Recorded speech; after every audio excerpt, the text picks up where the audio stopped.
But are we really? Okay. Yay! But do they know this? Yay! Guys on the chat, do you guys know that we're live? Or no? We're gonna run Yeah. a vote. If you guys know, you can write no in the chat. Yay! If you guys know we're live, write no in the chat. Yay! Write the wrong version of no. No, yeah. What are you playing with? Are those clothespins? Yay! Those are clothespins, aren't they? They're close. Yes. Oh my Yeah. gosh, man. It's my confetti. Oh, okay. Let's pretend that means something. Yes. Confetti. All right. Well, anyways, welcome to Don't Worry Wednesday, or Don't Fret Friday. We're not going to fret about whatever happens at the beginning of the show because it's always going to be weird. So, you know, it's a day like any other Friday where we talk about whatever issues are on your mind, whatever is whatever you got to complain about, you know, whatever's nagging at you. Feel free to put it in the chat. You can put it in an email and send it to us at dww@bss.studio, or you can just go to our website, bss.studio, and put it in the Don't Worry Wednesday section. There's plenty of ways to submit. If you want to be anonymous, go through the email. Princess has posted for you guys the details there. But yeah, the deets. Basically, we're here to be your friend. Talk about whatever's on your mind. Help you solve whatever problems you're going through. Now, of course, a lot of times you guys already know what to do, or you have it within you to find it out. We're just here to give you a little bit of perspective, be a friend to support you, give you a little bit of encouragement. A lot of times we've gone through a lot of things ourselves. It's kind of what makes us qualified for the show, is that we failed a bunch and then we figured it out. Some things we're still figuring out. So we'll share with you whatever wisdom we have. So with that, take this with a grain of salt, with your own, wisdom added on, yeah, I mean, it doesn't need to be said, but we're not professionals when it comes to psychology or anything like that. So bear with us. We might not be the smartest people in the world, but we can do our best to help you get over whatever struggles you're going through. That's right. Yay! So how you guys doing? I'm good. How are you? Doing great, thanks. Man, you look good. Did you check out Ryan's face? I'm a lot younger today. He is. He took years off his face. I took years off. I think he's moisturizing now. He's using a moisturizer. Oh, is that what it is? This time of the year. Mm-hmm. Do you know that it was snowing today? Yeah, I heard that. In May. That's crazy. It's May, and it was snowing. I was like, whoa, it's snowing. Well, that's what you get for being in Michigan. Right? That's what happens. I mean, that's just how it happens sometimes. It'll be right in the middle of summer and it'll snow on you.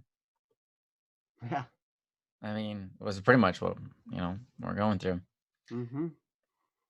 Yep. Yesterday I was wearing a t-shirt. Today it was snowing. It's amazing. Amazing. It's amazing. No bullying people, Kendra. Let people like their rights. Okay. Just teasing. Oh, yes. Whoa, birth month is this month the birth month? We got a lot of birthdays going on. Happy birthday, everybody who has a birthday this month, I guess. Yeah, I've got a baby face. Once I shave my beard, I look 10 years younger. And if I put on a hat, I look 10 more years younger. I look like a 16-year-old, or younger. Like, I'm not even joking. Like, I look like a 16 younger. Now. You do, totally. Yeah. Yeah. That's great though, because when you're like 40, you'll look like you're 16. Yeah. Nice. Forever young. I wanna be forever young, but not that young. There's no respect. Like, look around you. Like, I'm sure if I tried to buy any alcohol or anything in a restaurant, that they would card me. They would. They'd be like, I don't think so. You're like, this is actually a fake ID. Yeah, your real ID is actually fake. Yeah, they're gonna look at the real ID and see the beard on there and be like, yeah, it doesn't add up. You guys are not the same person. He's like 40 and you're like 16. All right. Yeah. Wait. Hmm? Oh, okay. For some reason, I read Akil's comment wrong, and I thought he was saying he had 4 birthdays a year. And I was like, how did you do that? How did you get 4? Anyhow, thanks for joining us, guys. Let's get into it. Yeah, what do you say? Yeah. So today we got a list going for us. We're gonna read the log of previous submissions. Feel free to submit some yourself, just in case we get to the end of these and then we don't have anything to talk about. So if you guys can come up with some problems, right stat, get into some big drama. No, I'm just kidding. Please don't. That's what we're trying to avoid in this channel. But anyways, it's kind of funny now that we think about it. So life will always create problems in people's lives. That's just how life works. It will always give you another problem, which is great because that's how we grow. But it's funny because on the show, we work to help solve those problems. So we're actually working to reduce the amount of people like that we have submitting stuff. Like if we did our job perfectly and flawlessly, and nobody had problems anymore, then we wouldn't have a show to run anymore. And then people would start having problems again. No, see, actually, what we do on this show, though, because of the nature of things, like Ryan was just describing, we are helping you have more problems. There you go. We're helping you. We're helping you have more difficult problems. Yeah. Because when you fix one problem, what happens is you graduate to a new, more difficult problem. That's true. That's true. And Tev, who helps me solve my problems? That's why I come on this show. Because you guys have the same problems as I do, so we get to talk about it, and then I get to learn from Joe. So there you go. And you guys. That's scary, man. Oh no, someone stole my beard. All right, let's get going. I'm gonna read through these list of names for you guys. If you are here, if you're present, right? Yo, what's up with your mom in the chat? What do you want with the chat? We will get to you. So, Sumner Kagan, John Doe, Man Left Behind, Eric Bodine, Caffrey, Rain Knight, Mark Anthony, Jehoshaphat, Natsukashi, Kendra, Lux, Wandering Soul, Snowlock, and Akil. Looks like we got quite a few since last time. We got some folks here, man. Yeah. It looks like immediately right at the gate, I see Natsukashi, Traveler. Yep. So we got Natsukashi, we've got Kendra, we got Snowlock, we've got Akil. Yeah.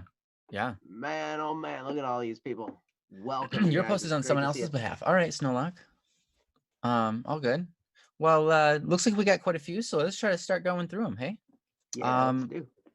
I'm gonna go ahead and read through this. Feel free to join along. Princess posted a link in the chat. Thank you, Princess. Hey, thanks, Princess. This is from Natsukashi. It's titled Tragic Romantic. And it reads as follows. Update! So, I've decided to pursue animation so that I can accurately tell stories I want to tell. My stories are very visual, as I'm a very visual person, especially when it comes to creativity. The whole reason I loved music was because every time I listened to music, stories and visuals appear in my head, without my control. For those reasons, I have decided to pursue 2D animation.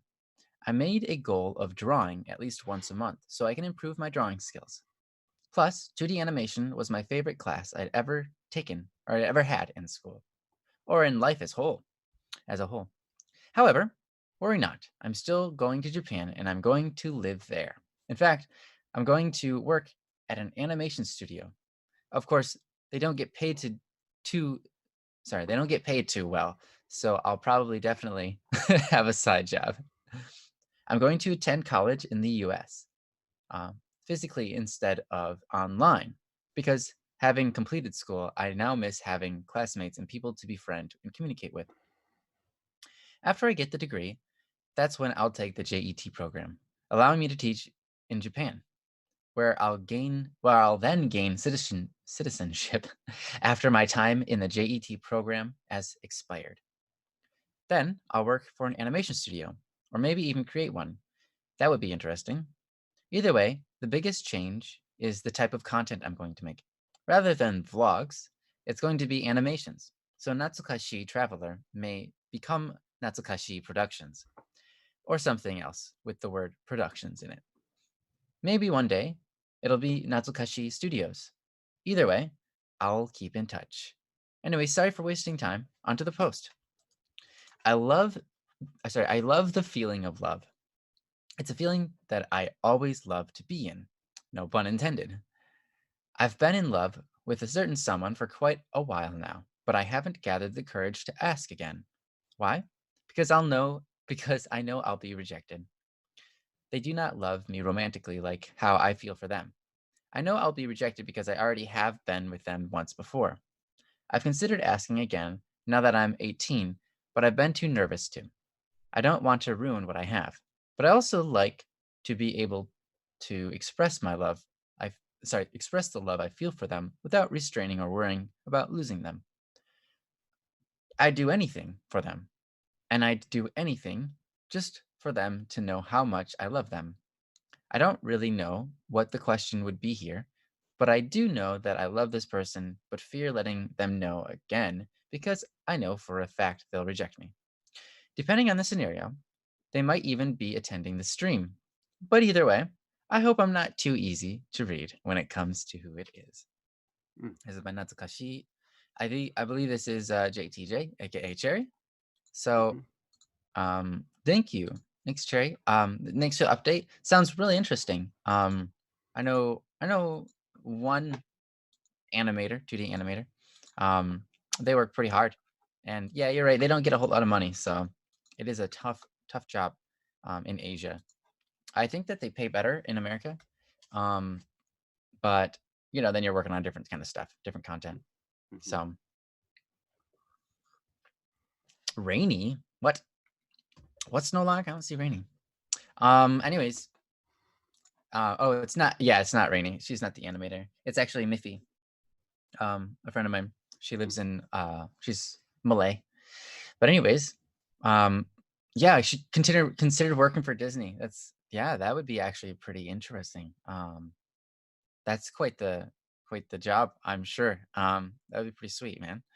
Anyways, onto the topic here. Thanks for posting, by the way. So I love the feeling of love. It's a feeling that you've always loved to be in. No pun intended. It's been a while since you've had it, but or been able to express it. You have someone that you enjoy or you like, whatever, and you know that they don't feel the same way. It is an interesting spot to be in, and I think we've probably all been in that spot before, where you like someone but they don't like you back. Not all of us, but a majority of us have been in that spot. Um, and yeah, it can be disheartening. It can be like, oh geez, what do I do? Because a lot of times when you're in that scenario, you're just like, what do I do? What do I do? What do I do? You don't know, like, do I talk to them? How do I keep the friendship? How do I stay cool? Do I let them know that I like them? Do I not?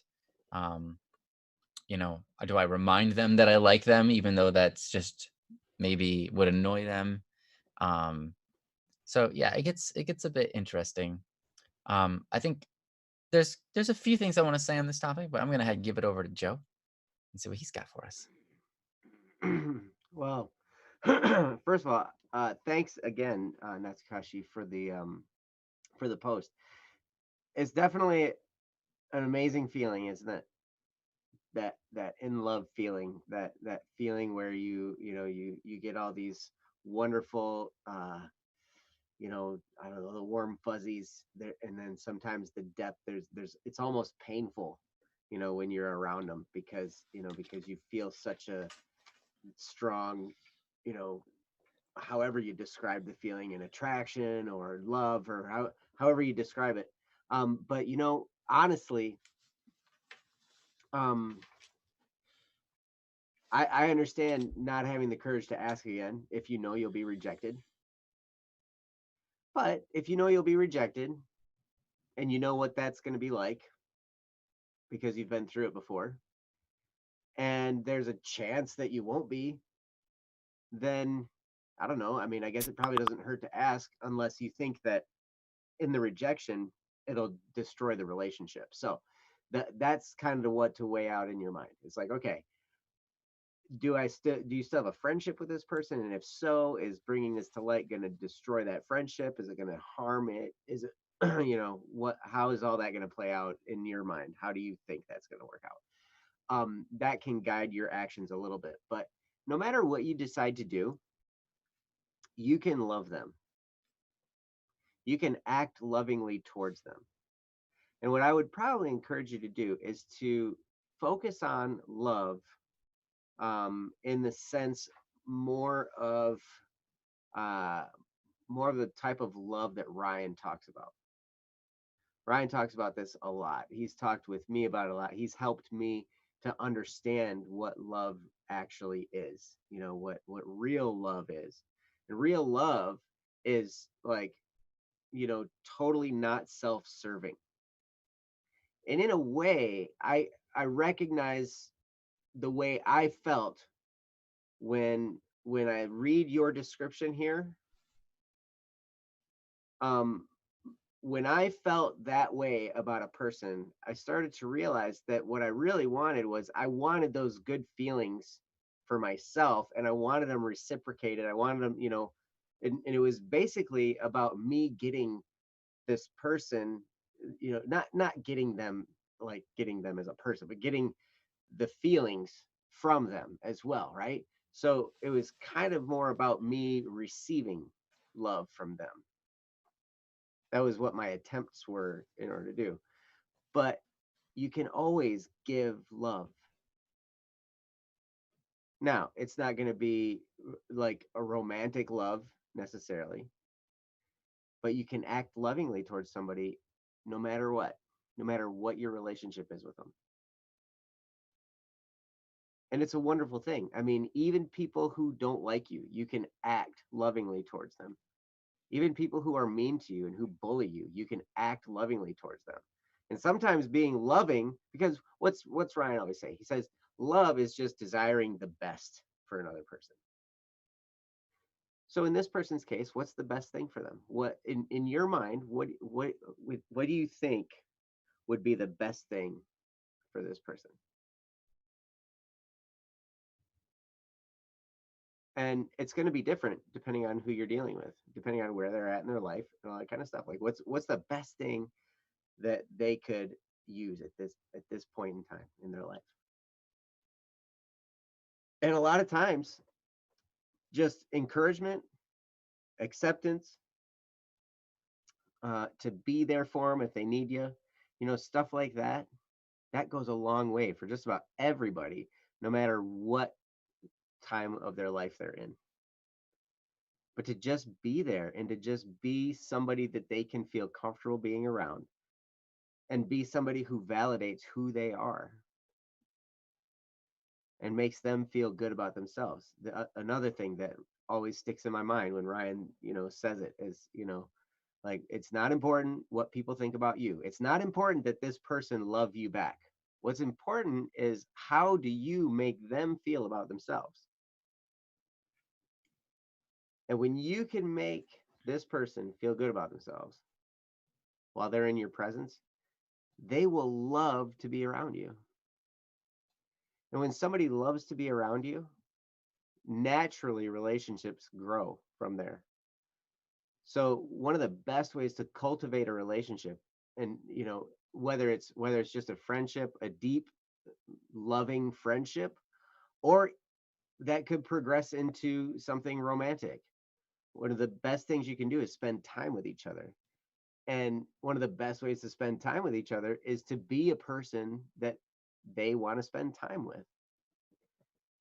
And one of the best ways to do that is to make them feel good about themselves when they're in your presence. And so, because that lays the groundwork for everything. And what this really means for you, what you'll need to do is shift your focus completely on them. What are they good at? What do they like? What kinds of things make them tick? Start digging in. Ask them questions when you're talking to them.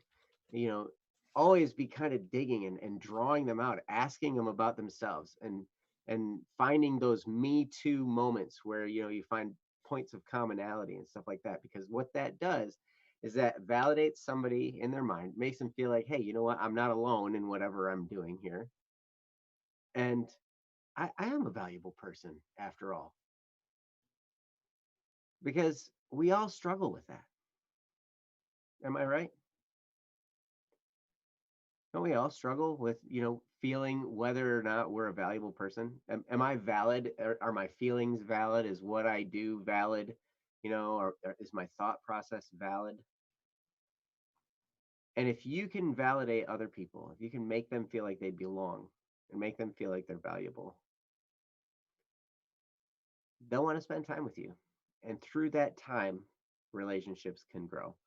And I know now I'm kind of starting to talk in circles, but it's very, very important. I wanted to make sure I got that point across, that this is going to be the foundation for no matter where this relationship goes. And no matter where it goes, you're going to feel better about it because you've done these things and because your relationship is strong, whether it stays just a strong friendship or moves into a romantic relationship. It's going to be exactly where it needs to be, and you're going to be thankful that it's there. So with that, Ryan, have at Yeah, I think that you stole everything I wanted to say. So, uh, it. we're good. You're welcome. Thanks for the question. Live my life on Wednesday. Yeah, make it easy for me. Appreciate it, Joe. Yeah, no, I honestly, all I can do is second that. It's true. Last time we were in Twitch, last time we were streaming here on YouTube, for Don't Worry Wednesday. I talked a little bit about the time when I recognized that um I was saying I love you to someone just to hear it back. And when they didn't say it back to me, I was really accustomed to hearing it back. But when they didn't say it back to me, it tore my heart, you know, and it just made me feel terrible. And then I realized that's an inappropriate feeling, right? Because if I say I love you to someone and I'm just fishing for it back, if I give compliments to people just to fish for them liking me or, them giving me a compliment back, that's not a compliment. That's not anything, That's not me loving them. That's me asking, "Do you love me?" Um, and that's it's wrong because it's not true love at that point. It's not what love actually is. Um, Love is something obviously that is like Joe described, something you give to others. It's not a feeling that you chase with inside yourself. Um, even though the feeling is good, the feeling feels good, and it is a good thing. Um, it itself is not love. It's just a feeling. It's an emotion. It's an emotional high, right? Mhm. I remember it's one of those things too. Sometimes we could talk about this, and you can understand it, but then you don't fully recognize it until it happens to you. I know that like people in my life, talking about love with me and stuff like that, and I was like, yeah, that makes sense. I understand true love, blah blah blah. And then and then through different trials, like the one I explained just previous, um, or even getting dumped, and then I'm like, what? Wait, you're dumping me? Like, why? I thought you loved me, right? And she's like, well, I just don't feel the same way about you anymore as when we first started dating. And it's like, but you still love me, right? And they're like, yeah, I mean, yeah, I still want the best for you, but I just don't feel that way anymore. And I'm like, okay, you know, when you go through those experiences, I think uh, your heart and your mind actually start to open up to um, um, fully taking that information in. Finally, sometimes in life you just get little nuggets here and there, and then something happens, and all of things start to click. Mhm. It's just like, oh, yeah, I should have known better, huh? Um, And then some other things you just don't know until you have to do research, or you just go in blind, and all of a sudden things go down and you're like, "What just happened?" And then you have to ask on Don't Worry Wednesday, you know? Um, so it's really cool. Life continues on no matter how you feel. Life continues on no matter whether they love you back or not, whether they reciprocate those feelings or not. And I think that's awesome. I love that because imagine if it just stopped. Like that'd be so dumb. Like, oh, you didn't get your relationship, so cut, game over, end of movie, end of sequence. You did not pass go. you know, it would be, that's silly, right? I like that when things go wrong, life still continues. Mm, Because not only does it get a chance to, fix it, but it also gives us the chance to make something out of it. It also means that no matter what happens in life, it's gonna be okay. So I'm not gonna tell you what to do here, Natsukashi or Cherry. Um, whether you wanna make a second proposal or not, um, it's up to you. But I think what Joe was saying about loving them, wanting the best for them and acting that out, um, regardless of emotion, um, I think that's really the best you can do. Sometimes it's important to disregard our emotions, even if our emotions are good ones. mhm, Because any emotion can be good but lead us in the wrong direction. Um, if we now it's not wrong to necessarily go for a person and be like, hey, you want to go out? Blah blah blah. Right? There's nothing wrong with that. But it could be hindersome to a relationship if you allow it to get in the way, right? If you are nagging or annoying to them, uh, or if you bring it up too often, it can make things awkward. And that's fine. You can embrace the awkward, but eventually they might not want to be around you anymore because they don't feel good. They don't mm, feel secure. They feel like you're watching them all the time, and it can get overbearing. When someone is really into you, I think we do this ourselves. When we're really into someone, we start like noticing every little thing they do. We're watching them across the room, you know, and it's the natural human behavior, but it's honestly, it's a big distraction. It doesn't help anybody. Like, you don't need to know those things. You don't need to be like trying to figure out, oh, that's their name. What's their email? Okay, I found their email online. All right, that's cool. What kind of things, like, did they sign up for any neat sites? I can go check those sites out and, things like that. Like, yeah, it's crazy, right? But it's like natural. Humans do that because we want to know more. We want to know more. We want to know more, right? We want to be with them. We want to be a part of them. We want to be a part of their lives. But it it becomes unhealthy. It's unnecessary and it's not natural. So what I mean by that is a natural relationship develops when the two are together. A natural relationship develops when you have discussions between the two, interactions between the two. If someone instead has an interaction with somebody, but the other person's not there for it, it becomes an unnatural relationship. It becomes one person has the experience while the other one doesn't. For example, I watched you from across the room and you dropped the letter on the ground and then I watched you bend over and pick it up and then you walked off to the, you know, and you're like tweaking out all these details. Like I noticed you picked it up with your left hand and with your index and thumb. And it's like, so it's like that's obsession, but that's what love is at that stage. And it doesn't make both people on the same level. It doesn't have both people feeling the same. It doesn't have both people experiencing the same thing, and it doesn't progress the relationship in any way. So a lot of times when we see ourselves, right, and we notice ourselves fantasizing or exploring a relationship without the other person there, um, that's a good indicator of love that is not being fulfilled. So love is to desire what's best for somebody, right? And being willing to help them get there. If you are not with them, right? And you're just thinking about them. You're creating scenarios in your brain. You're like, "Oh, that'd be cool if we did this together," And then this happens and then, you're playing out sequences of events in your mind that aren't real. What ends up happening is your brain ends up encountering, like, we talked about this, and they talked about this morning actually on Double Cup of Joe, where your brain doesn't distinguish sometimes between reality and what you play in your head, whatever you visualize, right? um, and so if you experience a relationship by yourself and the other person is not a part of it, your brain does some weird stuff, all right?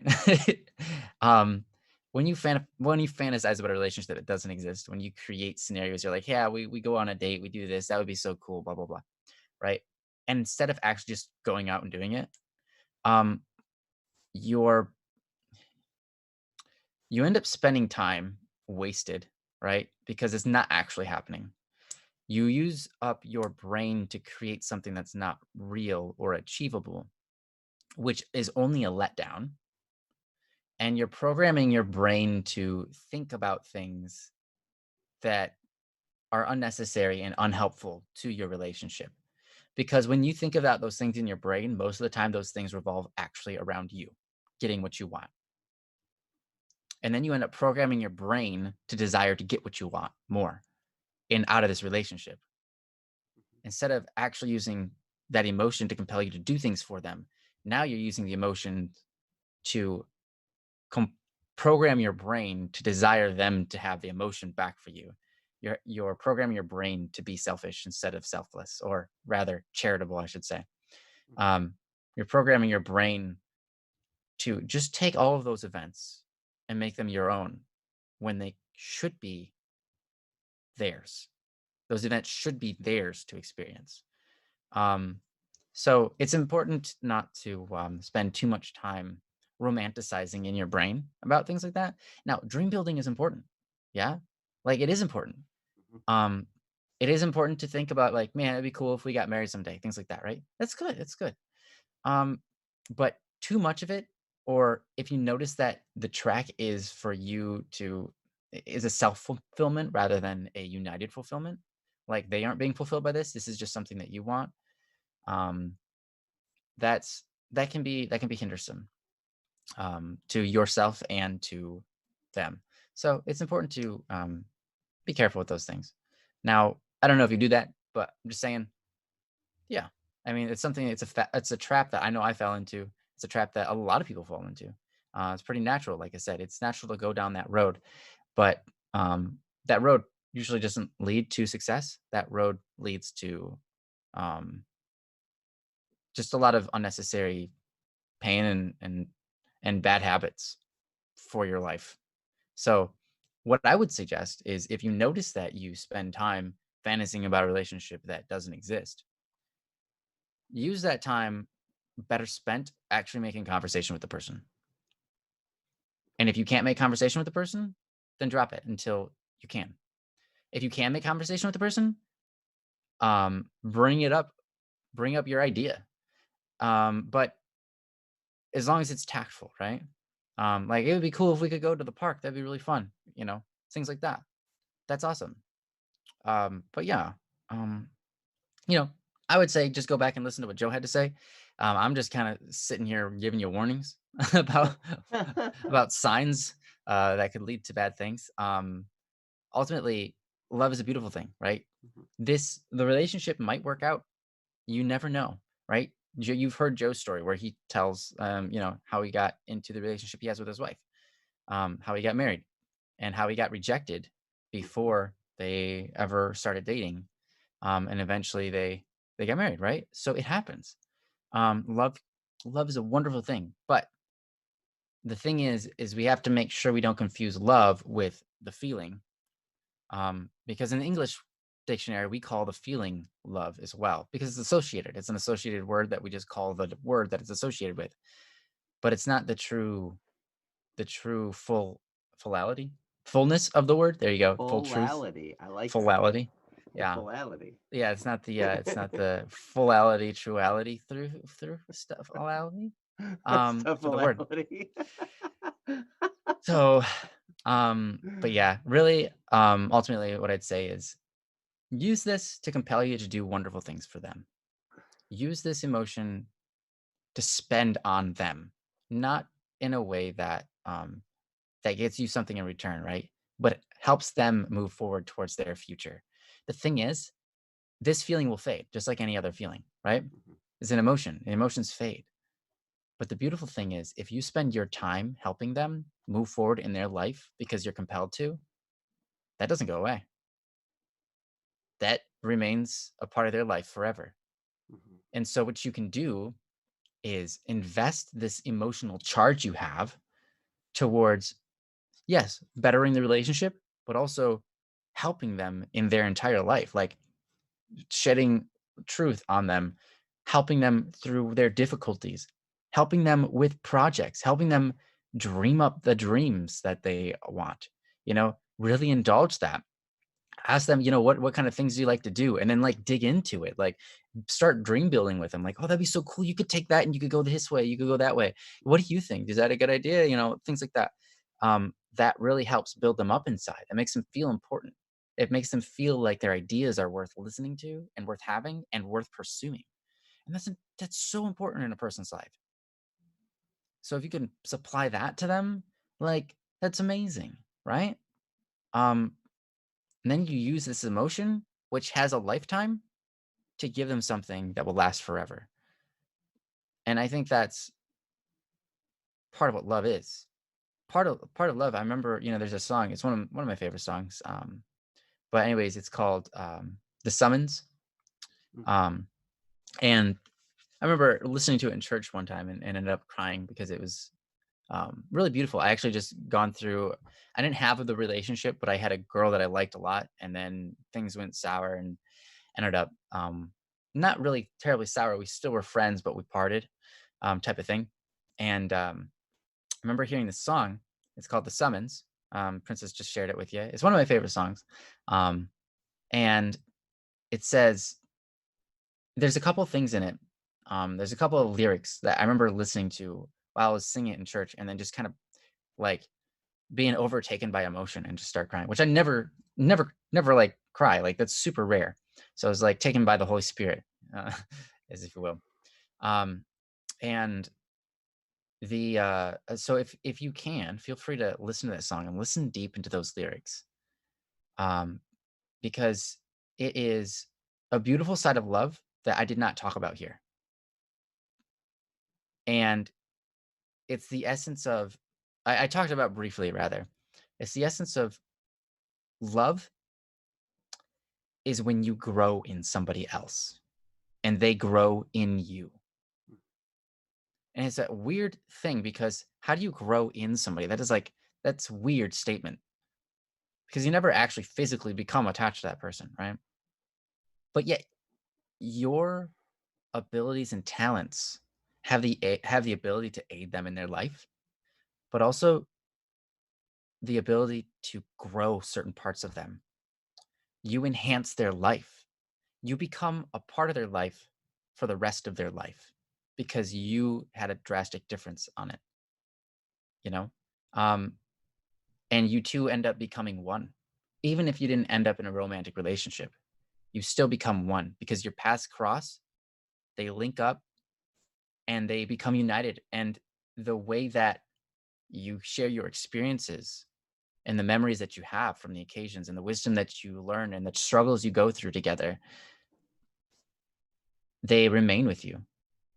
Um, and so that love, that is kind of one of the things, the reason I like broke down crying is because I talked with a person and I knew I probably wouldn't be talking to them very much anymore. In fact, I don't think I ever talked to them again. But I remember when I heard the song, I was like, that's right. All that time I spent with them, all that time I spent showering them with my affection, showering them with my love, helping them through their life and their hard times. And then also my end of it, getting helped by them, and them showering me with affection and love and kindness, and realizing that that lasts forever. That does not end. That's a good deed that remains in history and in the afterlife. That is that is a beautiful thing. It's one of the few things in the world that we actually get to take with us when we die. Most things we don't, but there are some things we get to take with us when we die, and those are the important things. So, anyways, I encourage you to listen to that song whenever the stream ends. But yeah, Joe, did you have anything you want to follow up with, or? Yep, I got one thing. Perfect. Since we're on to things of a rather Christian nature, Mm. there's this prayer.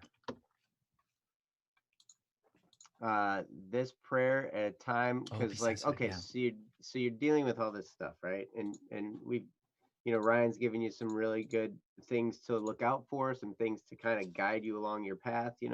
Ryan gave you some other good things that I talked about before, but those were all Ryan's stuff that he had talked about earlier on other streams that I just copied and said again.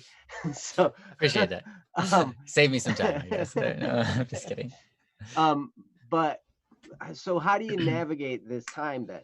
How do you navigate, going through this period of life when you're like, it's so frustrating because I really want a relationship with this person, right?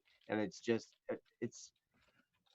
I feel like unrest because I'm not in this relationship and I want to be. This prayer gave me so much encouragement and hope and helped me understand the true nature of things. And it's called Be Satisfied with Me. It's basically helping, you know, helping you to realize where your true satisfaction is. Your true satisfaction is not in any relationship with another person. Just as nobody else's satisfaction can be in you. I remember when I came to grips with the fact that I was like, you know what? I'm never going to be enough for my wife. I'm not. Mm-hmm. And you know what? It's not my job to be. That's right. It's not. The line "You make me happy" is a false lead. Mm-hmm. Right? Yep. It's faux wisdom. It's absolutely. Yep. It's not my job to make her happy, and it's not her job to make me happy. This is in this situation, it's not her job to reciprocate your romantic feelings in order to make you feel better. And it's not your job. See, because sometimes the worst thing that can happen, we really want to be in a relationship with somebody, and sometimes that's the absolute worst thing that can happen. Yeah. Because then we start dumping so much of ourselves into this other person, and what and we put too much faith and too much stock in that relationship with that other person, and they're finite and imperfect, because all of us are. None of us are infinite, and none of us are perfect, but our creator is, and that's where our true satisfaction lies. I mean, I've heard it described that God, our creator, is satisfaction itself. He is love itself. He is existence itself. He is the very act of existence is our creator. And what could be like, he knows exactly what's going to satisfy you deep down inside, deep down in your heart, you know. So I would encourage you in that direction to understand that the relationship here, that's not the thing that's going to satisfy you. It might feel good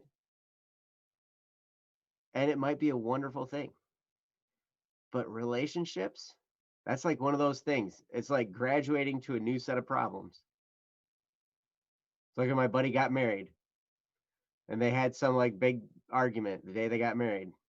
And it was like at the reception, right? And there was this thing, and then the bride's dad said, "Man, they just got married. They're already having marriage problems." And I'm like, "Yep, you betcha." Because when you're married, you have marriage problems. When you're single, you have single problems. Yep. When That's the you're way it married, you goes. have married problems. And yeah, and ooh, Tara, that's brilliant. Love isn't a requirement of a partnership. That's true. Hmm. It makes things much easier when you love another person. And actually, the interesting thing is, I've heard marriage counselors say, like, well, people are on the verge of divorce, and they're like, well, why? Well, I just don't love my spouse anymore. I just don't love my wife anymore. He's like, well, I know what you need to do. What's that? Love your wife. Oh. But I don't. That's why, like, I don't love her. Well, that's exactly what you need to do. You promised to when you got married, right? Like, that was a promise you made to love, Mm-hmm. you know? Yeah, that was back when I thought I had control over it. It's like your older self was a little smarter than you are now. No. Right, exactly. Loving is a choice. Mm-hmm. It's an action we choose to take or choose to not take. Love is a feeling. The feeling we get when we feel the love feeling, that's a result of the action. It's much like motivation. We think that motivation causes us to act. Actually, action causes us to feel motivated. They just go hand in hand. It's like the feeling of love goes right along with the action of love. But you don't need the feeling of love in order to act lovingly. Mm-hmm. Yep. You choose to act lovingly, even when you're like, this is not going to get returned at all. Like, this person is going to shove this right back in my face. There have been times, man, I would say, like, we've been through some pretty rough stuff in our marriage, and there were times when I'd say, I love you, and she'd be like, I wish you wouldn't. I'm like, this is the person I married, right? Like, okay. Like, whoa. So, relationships can be a lot of pain and a lot of struggle and a lot of hardships. So, there will need to be a foundation built that's deeper than just a feeling of I feel love for this person. There's going to Mm-hmm. have to be deliberate action in the absence of the feeling of love in order to have a relationship survive. That's the only way a relationship survives long term. So, you are in the proving grounds right now, which is great because you have a chance to act lovingly in an environment where that love may not be returned. That's the perfect place to be because it's going to train your heart and it's going to train you up in the ways of doing that because there are going to be times in any relationship when you're going to have to do that. You're going to have to act lovingly, even if you don't feel like it's going to be returned or even if you don't feel like it. It's like when I got married, I wasn't like, I didn't say, well, I'm going to love you as long as I feel like it. It's a commitment. I said, as long as we both shall live. I didn't say as long as we both still feel like it.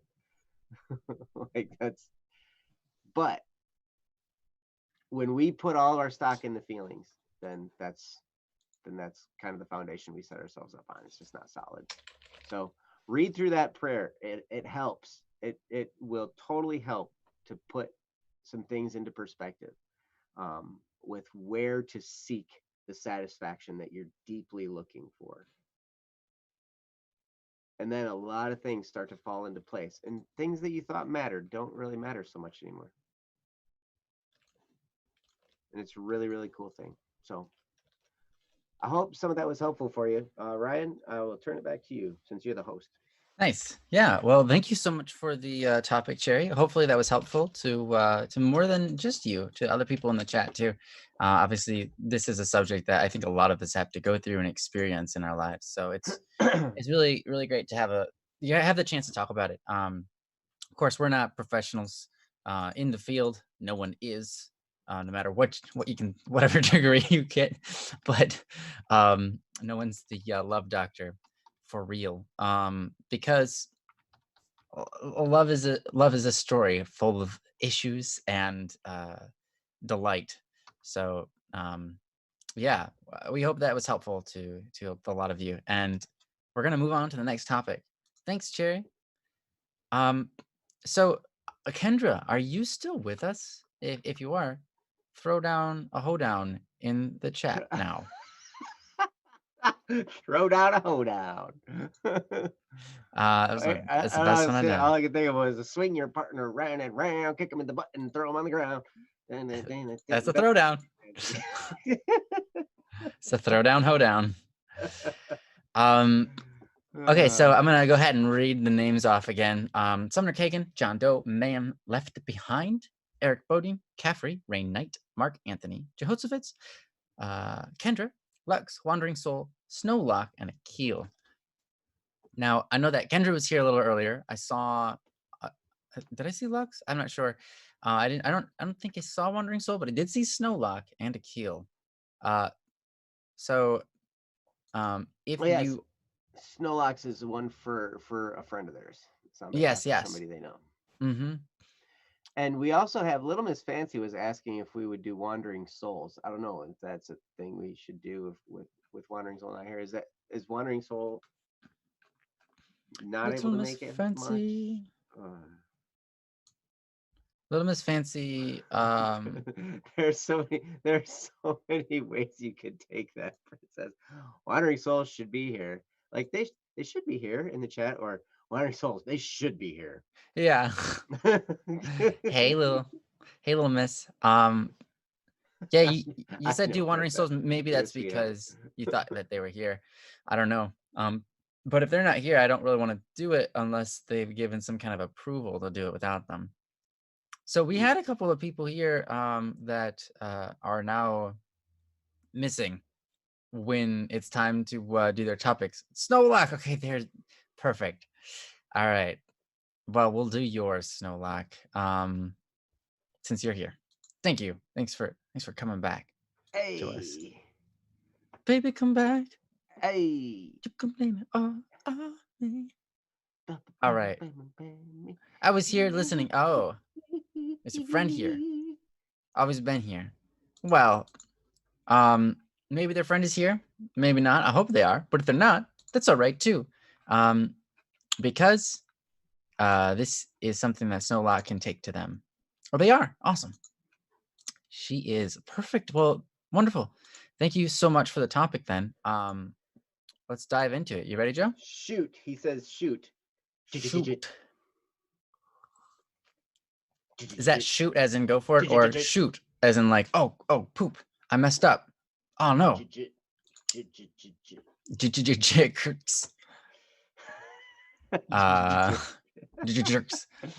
That's Joe, Jeff, Jesse, Kyle, Ryan, and Steve. That's right. That's the BSS staff right there, man. Well, yeah. We're a bunch of lots of J's. We're a bunch of J's. Okay. Yep. Let's. I messed up. I blew their cover. I don't think you did. Okay. You're just. I don't even know who it is, so you're fine. One of the great things about I'm here on screen, and none of you guys really know who I really am. Actually, you know quite a bit about me. Yeah, honestly, you share a lot about your stuff on the show. I'm pretty open. Honestly, Snowlock, don't feel like you gave up their identity because I have no idea who it is, so you're all right. And I will not try to figure it out for your guys' sake. So Snowlock, this is titled School Counseling and Interrogation. You know, interrogation is a word that has 2 R's in the middle of it, which makes me want to call it interrogation. Interrogation. It's Spanish, but it's not. Okay, school counseling and interrogation. It's Spanish, but it's not. But it's not. All you people out there who do Spanish know that it do not do. Thinking it's candy, but it's not. Ew. Do you want some more? Thinking it's not, but it's candy. Let's move on to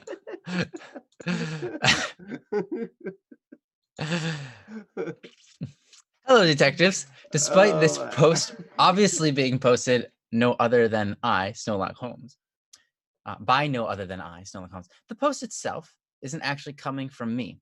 An acquaintance of mine, redacted, have come to me with an issue to which they are utterly frustrated with, and one which I can completely empathize with.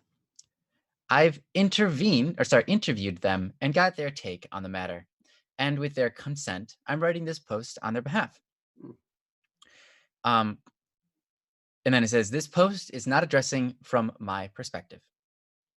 And it continues on. Rather, it's from a friend that will be visiting us in chat today, and hopefully more often in the future. I will be addressing this problem as if I am them. They wish to remain anonymous, for now at least. Hello, anonymous. The is written in there, so I had to do it. Quarantine. Aside from all its flaws, it's kept me away from one thing: counselors. It's odd how I'd rather sorry, it's odd how I'd rather try not to fall asleep in class than having to be taken away to the counselor's office. There's supposed to be someone you can trust and vent to. That's what they want you to think. But when I stepped into that office, sorry, yeah, when I stepped into that office, that's when the interrogation starts. Mm-hmm. Immediately, they are already asking me questions that I'm uncomfortable to answer because it's personal and intrusive. I've stated multiple times already I feel uncomfortable speaking with adults about my personality. Sorry, no, about myself personally, and would rather go back to class. But they're hesitant to let me leave without putting up a fight. Albeit, if I did have a problem at home or in my head, why should I tell them when the information I'm disclosing is not private? They want me to trust them to tell them my mom and dad are X, Y, and Z when they're going to report that information back to them. Sorry, when they're going to report that information back to them anyways. For your information, my parents aren't the best people, but they're not causing me actual problems. Yet they assume the worst. Quote, "Oh, is your mother doing this to you? Is your father making you do this?" End quote. They do not respect my privacy. To put into perspective what the interrogation is like, let me re- let me relay an actual conversation I've had with my school counselor. "Hey, how was your day?" "Good." "Are you all right? Are your parents abusing you? Are they neglecting you?" When the second question of this supposed counseling session is, "Are your parents abusing you?" they're just trying to get information out of you, regardless of how you feel about it. And why should they? This is just their job after all. They're obligated to do it because they gain from it. Whether it hurts my feelings or not, if they report any personal problems or information to my family, they don't care. They'll just come home, call it a good day's work. Mm-hmm. They have a mouthful of lies with their, "We can keep this between us," and the usual, "You can tell, your parents won't know." They're untrustworthy. I'm supposed to feel uncomfortable. Sorry. I'm supposed to feel comfortable around them. They're supposed to make me feel safe, but instead, it's as though I'm a suspect. As I said earlier, I'm glad I'm in quarantine, despite its effects on my anxiety. I feel safer here at home, away from that office. However, when school starts, it's not going to be long until I have to see it again. I would gladly like your li- I would gladly like your take on this. Sincerely, redacted. Yeah, that's quite an interesting topic. This is definitely one we've not gotten before. And I like seeing that. Mm-hmm. Um, Snowlock or the whoever this person is. I get Anonymous. it. Huh? Anonymous. Anonym. Yeah, Anonymous. You're not a Anonymous. mouse. So not a mouse. You're No, um I'm not a mouse. yeah, you're not a mouse. So I'm calling them not a mouse. Um, Nice. not a mouse. That's actually kind of not a bad. It rolls off the tongue nicely. Call them redacted. I think they want to be called not a mouse. Um, sorry. Anyways, um, yeah, this is a predicament. This is kind of interesting.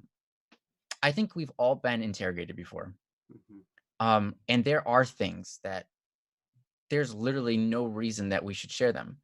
And it is an absolutely true statement when you say, it's their job to get this information out of you, but that's like they get paid to do that, but it doesn't help.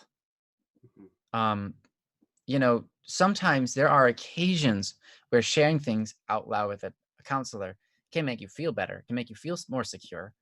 But on the other hand, if it doesn't just not, it just makes everything worse. You know, it can make things really really difficult um, to deal with internally on top of whatever issues you have going on. Mm-hmm. So I totally Absolutely. understand this, and I think we've all encountered situations where like someone's asking us questions. Is like I'd rather not talk about that, um, you know. So at the very least, so hopefully we can talk about some maybe ideas to of ways of going through this with them, but also convey some empathy and sympathy. Um, but yeah, I'm looking forward to seeing what Joe might have for you on this. So go ahead, Joe. Hmm. Well, first of all, I have to say thank you so much for posting. Thanks so much Hmm. for sharing this through Snowlock, and thank you for expressing this. It And can thank you, be Snow, hard, for and going out of your way to do this. We yeah, appreciate that, and yeah, I'm sure they do too. absolutely, and it takes a lot of courage to express this, especially because I mean, really, the okay. So the point of counseling is to help a person, right? To give counsel. Counsel is something that's supposed to be helpful. So like you would think a counselor is there to help the person they're counseling. But in this case, it doesn't sound like there's much help going on. Um, and I have to say, I don't know how old you are, but you have insight into this whole thing beyond what a lot of adults even have. Okay. So like I'm assuming if this is a school counselor, you're somewhere in your school age years. And yeah, I mean, I know people who have long been out of school that don't have the amount of insight to understand. Wait, this is just this person's job. You know, they're here. They ask me the questions because it's their job. They go home. They don't give it a second thought after they go home. You know, they're just here to do their job, and then they go home. And their job is to somehow appear to be helping students, but really what they're doing is they're just asking, you know, kind of like a scripted set of questions, Mm. you know, through to go through this process to get information, so then they can notify proper authorities in order to handle certain situations and stuff like that. So you really, there's a lot of insight that you have, and I applaud you for being so insightful. So, but I want to encourage you, because this is a tough situation. Wow, like I remember going through therapy. I had a psychologist, psychiatrist, whatever, Did they years give you ago. pills or did they assign tasks? He was a psychologist. So because he Okay. had to, he had a prescription that, but he had to send that to my family doctor Okay, in then it's order to write the a prescription. psychologist, not a psychiatrist. Yeah. Yes, yes. So anyway, um, he was great. You know why? You know why the psychologist was great? Because he listened to me, and because he actually listened to what I was saying and asked questions about what I was saying. He didn't go through a script of questions. He might have started, you know, obviously you got to break the ice somehow, you know, like, hey, how's it going? How are you feeling? You know, what's going on? You know, how's your week been since I saw you last, or how, whatever. And, you know, like, so you kind of get that warmed up, and then you start diving deeper. But here's the key to any counseling situation: trust. The reason he was a good counselor, the reason he was a good psychiatrist or psychologist, sorry, um, was because I trusted him. He was a trustworthy person. I knew that when I said stuff to him, it was going to stay between us. He had a legal obligation. And if he would have shared that information with anybody, except for in case of some kind of weird emergency or something like that, then he could be in legal trouble, and he would lose his license, and he would lose his job, right? He wouldn't have his profession anymore. And ah, it's hard because, I mean, I would say that if a counselor isn't trustworthy to the people that they are uh, trying to help, then they probably either need to figure that out or find a different job. I'll just put it that bluntly. I'm sorry. Because without setting up trust, without actually having real trust, I'm not talking about the illusion of trust, of saying, okay, I'm going to make this person think that they can trust me, even though, you know, I'm really just going to, you know, mine them for information and then report it, you know, like that. That's not trust. You can go a long ways expressing what's going on in your life. You can heal a lot of wounds just by sharing with another person what's going on. That's why, I mean, if you've been here before, you you know that Ryan and I are both Catholic, right? And that's one of the reasons why I love confession,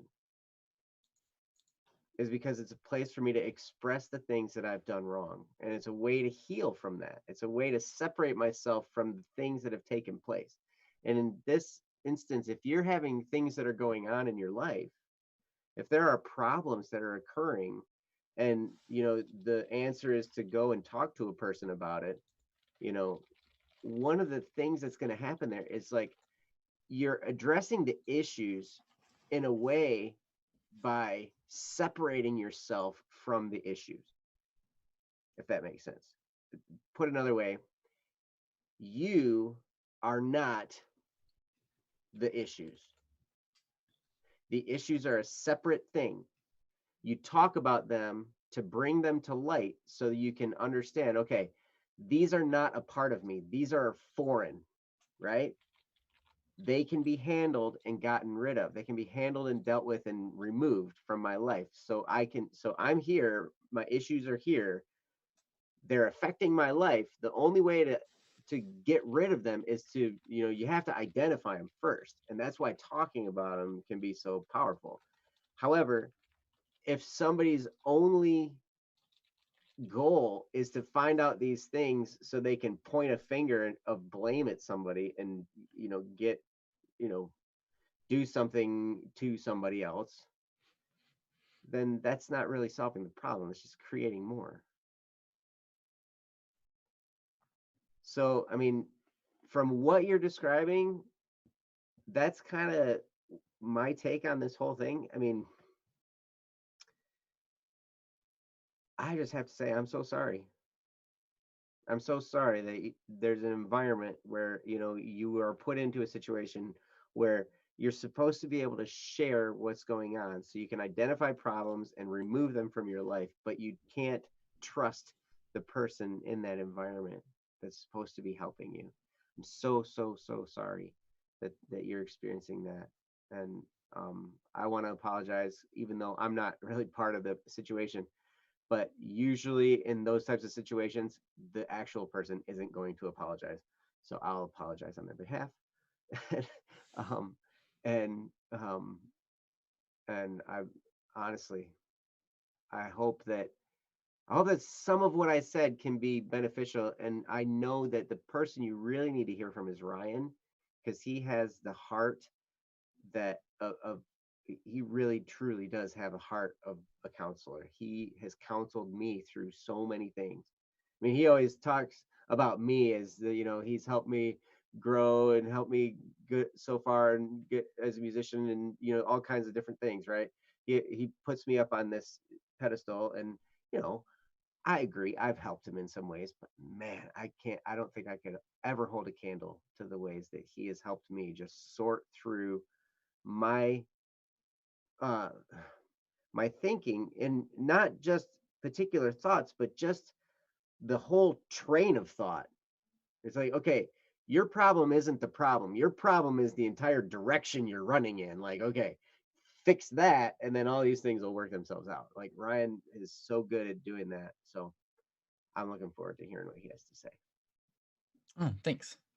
Well, I think that goes both ways, Joe. But yeah, what Joe was talking about is so true, because not the last part.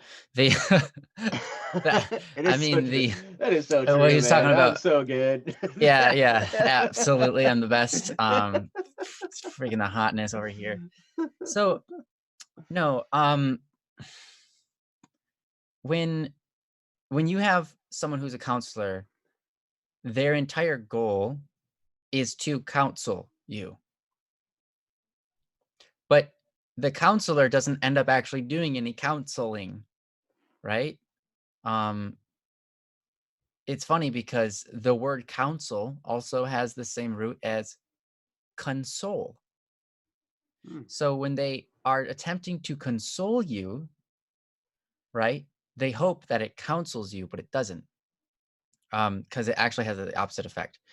it's really interesting, because like Joe was saying, even in a situation where like I know some people that went to go see some professional counselors or um, psychologists. I'm going to tell you, psychologists are awesome, amazing people. I thought myself, I was like, I will never take that career path because I don't want to help people, but I don't want to have that image of like, I'm only helping you because it makes me money. Mm-hmm. Because there are people like that out there. Mm-hmm. Sure. And that's really unfortunate Mm-hmm. because there are some counselors and there's some psychologists out there like that. And if you find one, I think the best thing you can do is kind of just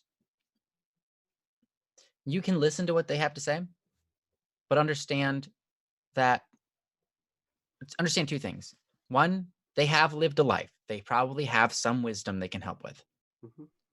Two, anything they say, run it up against truth. Try to figure out, is this a correct idea? Is this a correct thought? I know some people that saw counselors or psychologists that they helped them so much. And I know some others that what it ended up doing is it created a monster out of them. Mm-hmm. Why? Joe was talking about this. When you have a counselor who or a psychologist who asks you what's going on in your life and they're just pointing fingers like, hey, are your parents doing this? Tell me what your friend did to you. When you were brought up, what did your parents say to you about this? Right? And after the end of that, they go, okay, what they did was wrong. And that's true. What they did was probably wrong, right? But they hope that that consoles you just by hearing that it was their fault. By pointing the finger at people and playing the blame game and going, they're the person, they're the reason that you feel this way. That person over there, they're the reason that you have this self esteem issue. That person over there, they're the reason you have anxiety issues. Right. And all they do is point fingers, right? That is not helpful. And so, friend, whoever you are, I have to give you props. Like Joe said, you're wise to not fall into that trap Mm-hmm. because anything we have going on internally is our problem that we can address. And it doesn't come through blaming other people and going, well, I guess this is just my anxiety issue for the rest of my life because they did this to me. I guess I just have this mental problem, this mental barrier where I can't have make conversation with people because this person made fun of me in school once or over and over. Right? Mm-hmm. Any emotional trauma that we experience, it is wrong. It is wrong. But also, in order to get over something, we have to take the time to figure it out inside of our hearts, figure it out inside of our minds, address it, and get over it internally because it's inside of us, whatever that problem is, right? It's a part of us, but it's a part of us that we can change. Mm-hmm. So, what I would suggest is this. Probably the best thing you can do is when because you feel like it's inevitable you're going to end up having to go to these counselors again, right? Just going to happen. I think this is the best thing you can do. Love them. Now that's hard because you don't trust them. You know that what they're going to say is going to be personal and it's not going to change anything. They're going to maybe report it to the authorities, which is unnecessary because whatever, right? We don't know. I don't know.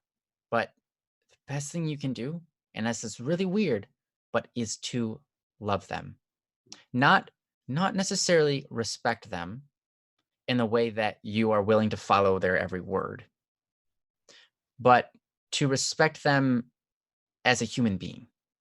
See, we all lived lives, right? We've all encountered things. We've all gone through struggles and accomplished things and figured them out. They applied for that job and got that job for one of two reasons. One, they thought helping people would be cool, but maybe they just don't know the right way to do it. Maybe they just don't understand. and they were brought through a system that taught them, okay, what you have to do is you have to go to your kid and you're gonna have to like kind of extract information out of them. So first ask like how you doing, but then eventually you're gonna have to get to a point where you're just like, hey, how's your home life? What's your family life like? Trying to identify the problem and then report that to the authorities because they're the ones you're not allowed to do anything because you're an employee at our school, Hmm. and you're not the cops or anything. You don't have that jurisdiction, so you have to you have to tell that problem to someone who does have jurisdiction in that, or has the ability to solve it. Right. And And so then then they, incidentally along that vein, they may be bound by law, hmm or there may be like legal constraints in a school system that are like, okay, you have to act this way, hmm because sometimes that happens. I mean, yes, teachers deal with that all the time. So, I yeah. know some teacher. I actually know a teacher personally that got fired because she got too friendly with a student and they never did anything. It wasn't bad, but she was kind to the student. They started hanging out with each other. Now this was a really young teacher, Mm, but they went to a bar together. The kid didn't drink, but she had a drink, which is normal. They're just friends. mhm, But she got fired because she got too personally involved in a student's life. mm, And that can even happen to a counselor. mhm, So they do have to pace themselves. So that's one idea. It's possible that they actually wanted to help people, but they were put into a job where they can't or they don't know how. They were never trained how to appropriately. The second option, the second option is they fell into the job. It was a job that they could apply for and they kind of met the basic requirements for. They went to college and they took some psychology classes. Whether they whether they were good at it or not, they ended up going like, you know what? I don't have any job now that I'm out of college. Oh, there's this school hiring for this. I'll see if I'll just apply, see if I get in. And they get in. They're like, okay, I have a way to make money now. In either sense, they're still human. They still have gone through life. They're still alive today, which means they have things that are smart that they can share. So, what I would do if I were you is when you see the counselor, try your very best to turn the tables. What I mean is this: when you go and you meet somebody and they're asking you the questions, right? What you end up doing is you are being subjected to interrogation, right? You're being put under their control because they're controlling the conversation, right? They're asking the questions. You're deciding whether to give the answers or not, and you have all right not to share these answers. You have you have the freedom of speech, but beyond that, you have the right to remain silent. You have the full right to not share any details. mhm, You know, um, we were talking about Christianity a little bit earlier. People come up with this thing. It's like you're not allowed to lie in the Christian faith. But if someone came up to you and said, and with a gun, and they're like chasing your friend rounds the corner, and they go, "Hey, which way your friend go? I'm gonna kill him." Yeah, as a Christian, you have to tell the truth.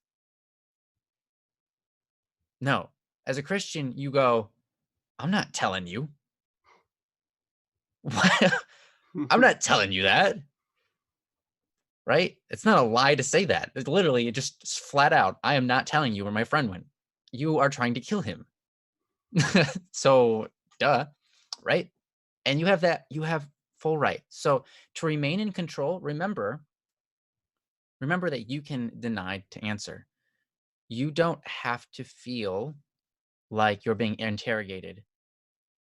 One thing, because I had to go see a counselor once as well, and they asked me the same questions. I was in school, they pulled me out, they put me in the room with the counselor, and they were asking me, "Hey, how's your family life?" And immediately I was just like, "Oh, my family life is awesome. Don't even go there. My mom is like the best mom in the world. All of my friends agree. Like, seriously, there is nothing wrong in that category. Please don't even like, I don't want you to get like, I don't I don't want anything bad to happen there. Not because I'm afraid because they'll find something, but because there is nothing there and there's no reason to waste time there and don't get that illusion of my mom because my mom is amazing. Um, you know, but what happens is if you enter the counselor's room And instead of feeling like you're going into interrogation, try to imagine you're going there to interview them or to have a good time. When you walk into the counselor's office, smile. Say, hey, how's it going? Yeah, no, here's the thing. Everyone's got problems in their life. Mine aren't that big. I'm just tired. Like, so I fall asleep in class. My home life's fine. But if you can have a good attitude while you talk about it, right? Like I'm just saying, like, smile and talk about it freely. Even if you're not freely explaining everything, right? You're not freely going, oh yeah, my mom did this, my dad did this, blah, blah, blah. But you are being freely about like, oh yeah, things happen from time to time, but it's not a big deal. Like, my family life, it's not anything to worry about. So yeah. Anyways, but another thing you can do is you can lay on a little bit of information, but as long as they don't take it too far. Here's the thing. If you walk in there, remember, every person has lived a life. They've experienced things. So every person has something to share. If you can go in there looking for a nugget of wisdom that they have, that might change things up. Mm-hmm. Like I said, you have to go in there, you have to be forgiving of them. They just don't know better. Okay? So you have to be patient with them. They don't know any better. All right? So you just have to be patient. You walk in there, you try to have a good attitude, you smile, right? And if you can, at any point in time, any occasion arises where you are like, I could ask them a question right now. Ask them a question. Mm-hmm. Ask them anything. Ask them about their personal life.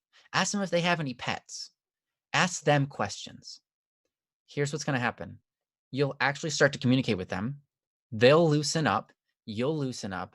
And you guys, whether you talk about problems or not, will at least have a fun experience or at least a tolerable experience. Um, One thing that will probably happen is this.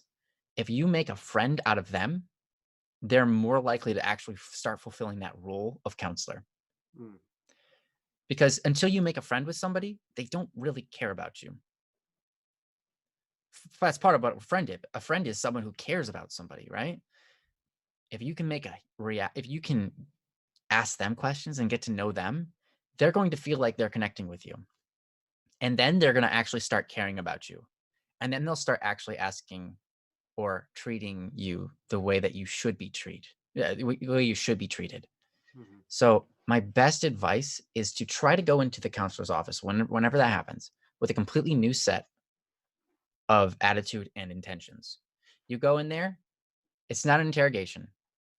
It's a person you get to talk to. And it's not like you're trying to like dish out like, oh, this happened to me and then this happened and I'm just, blah blah blah. It's not that kind of psychology thing. This is a person that's a prospect. You're trying to make them your friend. Mm. So you walk in the room, your whole intention is to go in that room and make a friend. So that when you go in there, you make them laugh, you make them smile.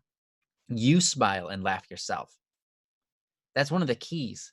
One of the main keys to actually making people your friends, getting people interested in you, is having an attitude where you're smiling and laughing. Because it encourages them to loosen up and become the kind of person that can smile and laugh back. Mm-hmm. And then they become more interested in you as an actual person rather than fulfilling their job. Then at that point, you have a friend, hopefully, that maybe you can trust, but also you have a person who realizes they don't need to get involved in your personal life. They can find that boundary and that respect and go, they're fine. I don't need to get involved. And then they'll let you go. Because here what's happened right now is the unfortunate opposite. You've gone in there, you didn't make an enemy, right? But you went in there, you probably made it a little bit scary for them because they look at you and they see someone who's recoiled and not sharing information, who's looking down and anxious, and they can't get them to smile or laugh or enjoy the conversation or anything. So they look at you like as a problem child. They're like, oh no, this person's got problems. So I need to keep on getting them back into my room over and over and over until we figure it out, until they finally open up and tell me what the issue is so I can tell someone else, Mhm. right? So the And problem is right now they're looking at you like you need to be in there. But if you go in there and you just make a friend, they'll be like, "Oh, they don't need to be in here." And they'll let you go. They'll stop calling you in. Um, that's just how it goes. mhm. But yeah, There are a few take it updates away, in Joe. here. Sorry, Hmm? I didn't mean to interrupt you. I was just gonna say there's a couple updates in here. Oh, okay. The normal response is, "I can't let you leave yet." That's sounds like one of the normal responses Hmm. from the counselor. Then um, Anonymous says, "I just don't like talking to other people, especially people who are a lot older than me. So I never get or ask help from the teacher." Mm. Um, I totally understand where you're coming from there. There's like this disconnect. There's this age gap. There's this culture gap. There's whatever, right? Um, so I totally understand your feelings, and you know, it's too bad because a lot of times people who are kind of in that frame of mind, because I was like that too, and I knew other people that were like that. It's like, we're just, hey, we're kind of here and they're there, and we got to kind of be here together. But it's like There's whatever. that interesting, like, subconscious thought where it's like, we can't be friends. They're an authority and they're just gonna look down on me. Hmm. Like I'm below them, type of thing. So you don't want to interact with them at all. Yeah, well, and it goes the other way too, where the I'm above them from the other Right, side. right, Like right, right. I can't be in this interaction. There's like this Or the other, separation, right? So or the yes, angst of go ahead. like they think they know more than me, but I'm smarter than them as a kid, which it literally can happen sometimes. But Hmm. having that gap doesn't make friends, you Right, know? exactly, and it makes it tough. I mean, like so a lot of what Ryan was talking about might be really difficult to do, at least at first. Because but here's one thing to keep in mind: the premise remains the same because you have a goal. You don't necessarily want to be in there, right? I mean, if you have problems and you want to work them out, you want to talk to somebody who actually you can trust to work them out, right? Mhm. So you can shift something just to think about, whether you can apply it in this situation or not. You will be able to apply it throughout your entire life with other people all the time. This is something to keep in the back of your head, and it's exactly what Ryan was talking about. Whoever's asking the questions is in control of the conversation. Mhm. They're the ones who are the ones that have they are guiding the conversation, whoever's asking the questions. So if somebody's asking you a bunch of questions, which is what's happening here, I mean, that's the counselor's job. They want to ask, they got to ask a bunch of questions, whatever, right? So they're in control. They are guiding the conversation. So one of the things that I had to learn to do, I actually learned this through sales training, Mm. was they're like, always answer a question with a question. Yes. So when someone asks you a question, you just ask them a question. And it can be something as simple as, man, that's a good question. Would you feel comfortable answering that? In this situation, would you feel comfortable answering that? And you can say that with all sincerity. And because really, truly, you they're digging for a response from you. You can kind of dig right back. It's like, okay, how would you feel if you were asked that question? You know?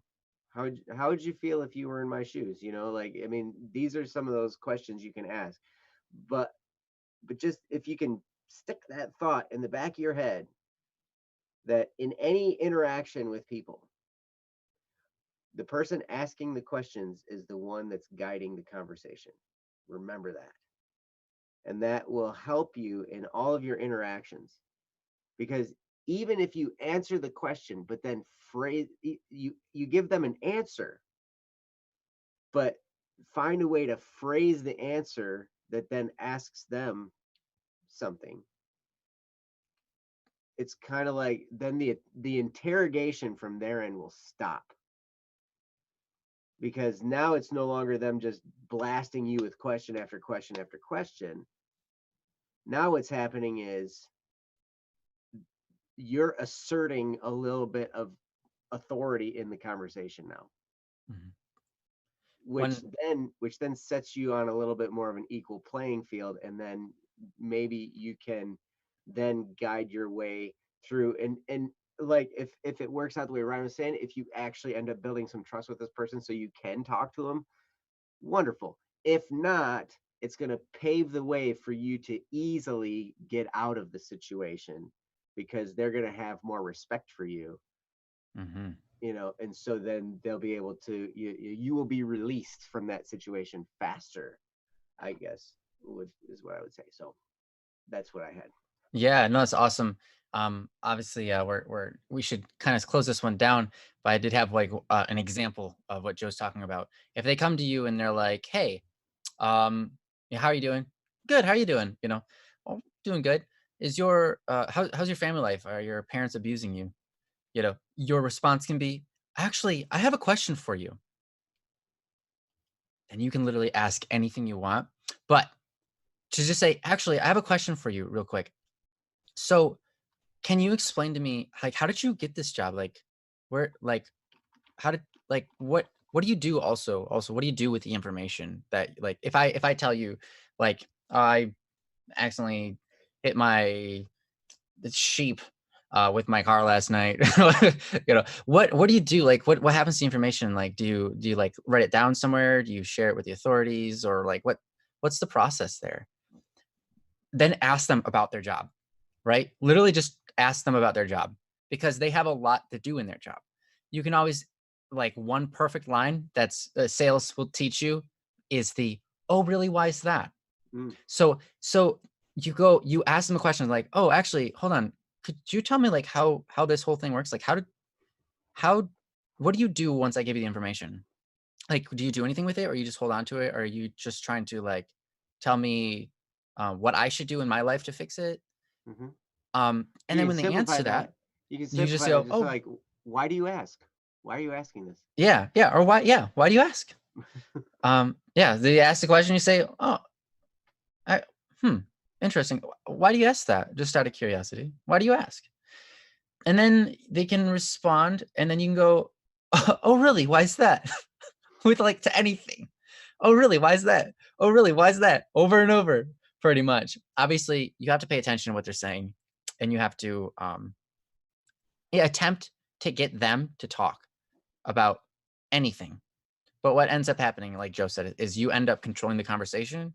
You end up feeling respected and trusted by them and acknowledged. And at that point, you're probably free to leave, and stop coming to counseling sessions, um, because then they feel like you're a upstanding individual. Yeah. That's the way the psyche works. It's weird, but And remember this, Anonymous. We love you here. hmm We've never met you. We don't know who you are, but everybody in this group, we love all of you. And, it's like one of the glorious things about us not being constrained by a counseling degree or whatever, and the fact that we have a disclaimer that says, hey, we're not professionals, so please don't consider this professional advice, is now we can truly let our hearts out and, like, really try and be helpful because we're not constrained by a bunch of legal stuff, right? hmm So that's one of the tough things about a professional psychiatrist or a professional counselor, is like they're constrained by a whole bunch of legal, shackles, right? We hmm actually, here we can just love you and we can be your friend. We can say, hey, you know what, this is just our opinion. This may or may not be effective. Hopefully it is, but either way, we want you to know we love you. We want you to know that this is a safe place for you here. We try so hard and we have such a great community, in this chat and at bss.studio, that, it is a safe place for everybody, absolutely everybody. And we have, like, that's the thing. We want it to be a place where people can feel comfortable and people can feel safe and people can feel like, hey, you know what, you can be yourself here and not be ashamed. You don't have to be afraid. People aren't going to judge you here, you know even if the counselor came in. we'd listen to him. We would love him or her or whoever it Mm-hmm. is, right? Yeah. Because it's like we understand behind all that craziness, there's a person with a heart and a mind and a soul, and they have stuff going on in their life. They've got problems, they've got challenges. Every single one of us does. And so we just want to do everything we can to express that we love you. Mm-hmm. And thanks so much for coming. So Yeah. We love you. Yeah, let's move on to the next one. Thank you so much for the topic. Thanks mm-hmm. for doing that for them, Snowlack. Rain Knight, I see you're here. You're first on the list, man. So you said you don't remember this, but you had a topic that you put in the chat a while back about starting conversations. It was quick, but it read, "So I'm worried. I got a boyfriend, and I normally don't have a topic to speak on when I talk to them. We have blank moments where things are quiet, where things get quiet, and I have trouble trying to say anything / start a conversation. Do you still want us to talk about this topic? Is that cool, Rain Knight? If it is, we would be more than happy to. Um, Joe here is the conversational starter guru, Yeah. so um, I'm sure he would love to talk about this. Um, if you If want, you want. awesome. Well, If we let's do it want. then. We So this is always we the always topic. want. It reads as follows. No, I just already did that part. So if we want, we want to. All right. Thanks for letting us do Rain Knight. You're awesome. So you got a boyfriend. This was a little while ago. This was March 30th. So prior to that, you got a boyfriend. Every once in a while, you have these moments where things just like you don't have anything to say. It feels awkward, and you're sitting there. You don't know how to break the ice. You don't know what to say, or maybe even like you approach them and you're like, "Hey, how's it going?" And they're doing good. How you doing? Doing good. So, anything to talk about? Nope. Huh. That happens. So there are ways to break this, and there's also maybe a different perspective on this that we can give you that can Mhm. help encourage the silence. Because there's that side of it too, and I hope that we can do both of those sides justice. I'm gonna go ahead and give it over. Oh, you're welcome. I'm gonna give it over to Joe. Go for it. Okay, I'm gonna start by reading the responses because they're really good. Like All right. this is stuff I didn't think of, but it's super awesome. So we got Yeah, yeah. Talisman 135 that says both of you could be introverts. Sometimes actions speak louder than words. If you can't talk about things, then do things. I have the same issue myself. I tend to run out of things to speak about. Some people basically need the others to start conversations. But if both of you are like that, then do things. Play video games together, run together, karaoke together, make some memories. It's an interesting, that's a great thing. Uh, Hmm. That's a great uh, response. yep. Senna is something along the same way. Senna, hey, Senna. Sometimes it's even fine to coexist together. Sometimes I'm drawing while my boyfriend reads a manga or scrolls through the internet. It doesn't feel any less lonely or distant, despite being 5,000 miles apart. I show my drawing progress. If he laughs, I ask what he's giggling at. Coexistence is nothing to be ashamed of. Sometimes you just enjoy the company at all. Hmm. So it's absolutely true. That is so, so rich. I mean, and I mean rich as in rich, like Wisdom. like a rich chocolate cake, mm, like wonderful. Um, Mhm.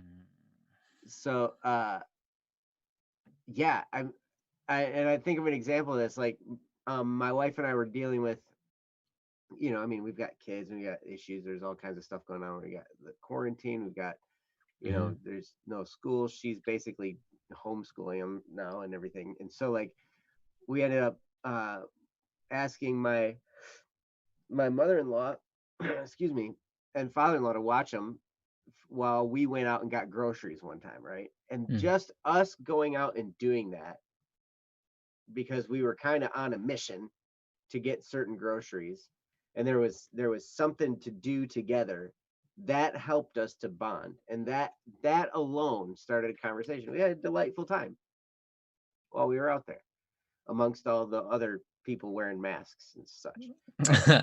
Like, which is hilarious because now you go out to a store and it's like you dress to rob the place. You're wearing gloves and a mask and stuff, It's like here I Yeah. am. And then if you buy Mhm. anything where they need to check your ID on, it's like good luck. Yeah. But at any rate, um, so that's great. Um, Sometimes conversations can feel forced, and in those times both of these people have shared something that's so powerful. It's like just do an activity together. We do that in family all the time, and sometimes you watch a movie together. I've bonded with my kids just by watching movies, and my wife too. Watching movies, watching a show, doing something, where we're not even talking at all. We're just watching something, right? Senna talks about, they're doing different things together. In the mornings before Double Cup of Joe show comes on, like it's hilarious because I'm on, Joe, other Joe Bohan, he's on as well, and then Jeff, our integrator at BSS, he's on as well. And there are great periods of time where we're just silent because we're all working on separate things, but we're all together. And those times are great, you know. Every once in a while, somebody will say something, hey, blah blah blah blah, and and everybody else kind of chuckles or whatever, right? Or has somebody's got something to say, but it's cool. So don't be afraid of the silence. It's all right. It's not necessarily something to be worried about. Now, if you're feeling distant, then you might ask about it. That's a conversation starter. It can be anyway. Um, Other than that, I mean, Ryan says I'm the conversation starting guru. I have one thing I say every time. Yeah. Every time. And it always gets a response, and it's always an entertaining response. Mhm. I this is all I do. I just say, "Hey, you guys having fun in here today? Or are you having fun in here today? Or something? Are you Are you having having fun fun yet? yet? Yep, you having fun yet?" That's classic. Mhm. And then people, and I said that today. I went to, I picked up takeout food at a restaurant. It's curbside, so they bring to your car everything. I had my mask on. I had sunglasses on. I had a hat on. I totally looked like a Unabomber or something, right? Ah. Like, Having fun yet? and I did. I said that. Like, she brought me the food, everything. I put it down there. I gave her my card and stuff. She had to go read them. She brought it back out. I was like signing the slip. And I was like, "You guys having fun in here yet?" And she just laughed. She's like, "Oh yeah, oh it's just a laugh a minute around here," like. That's good. Some people, it's hilarious when you ask that question. You will know just by somebody's response because you'll get, yeah, man, it's awesome here, man. This is great. And then sometimes I'll say, man, I should quit my job and come work here. You guys are amazing, you know, or or or they'll say something like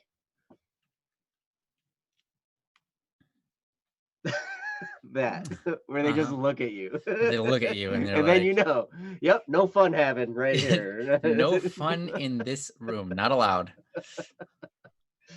Yeah, but at any rate, um, so okay, so if you don't normally have a topic to speak on, that's okay. You don't have to. I mean, you don't have to always invent a topic to speak about. Moments, there are trite moments. You can always ask about the weather.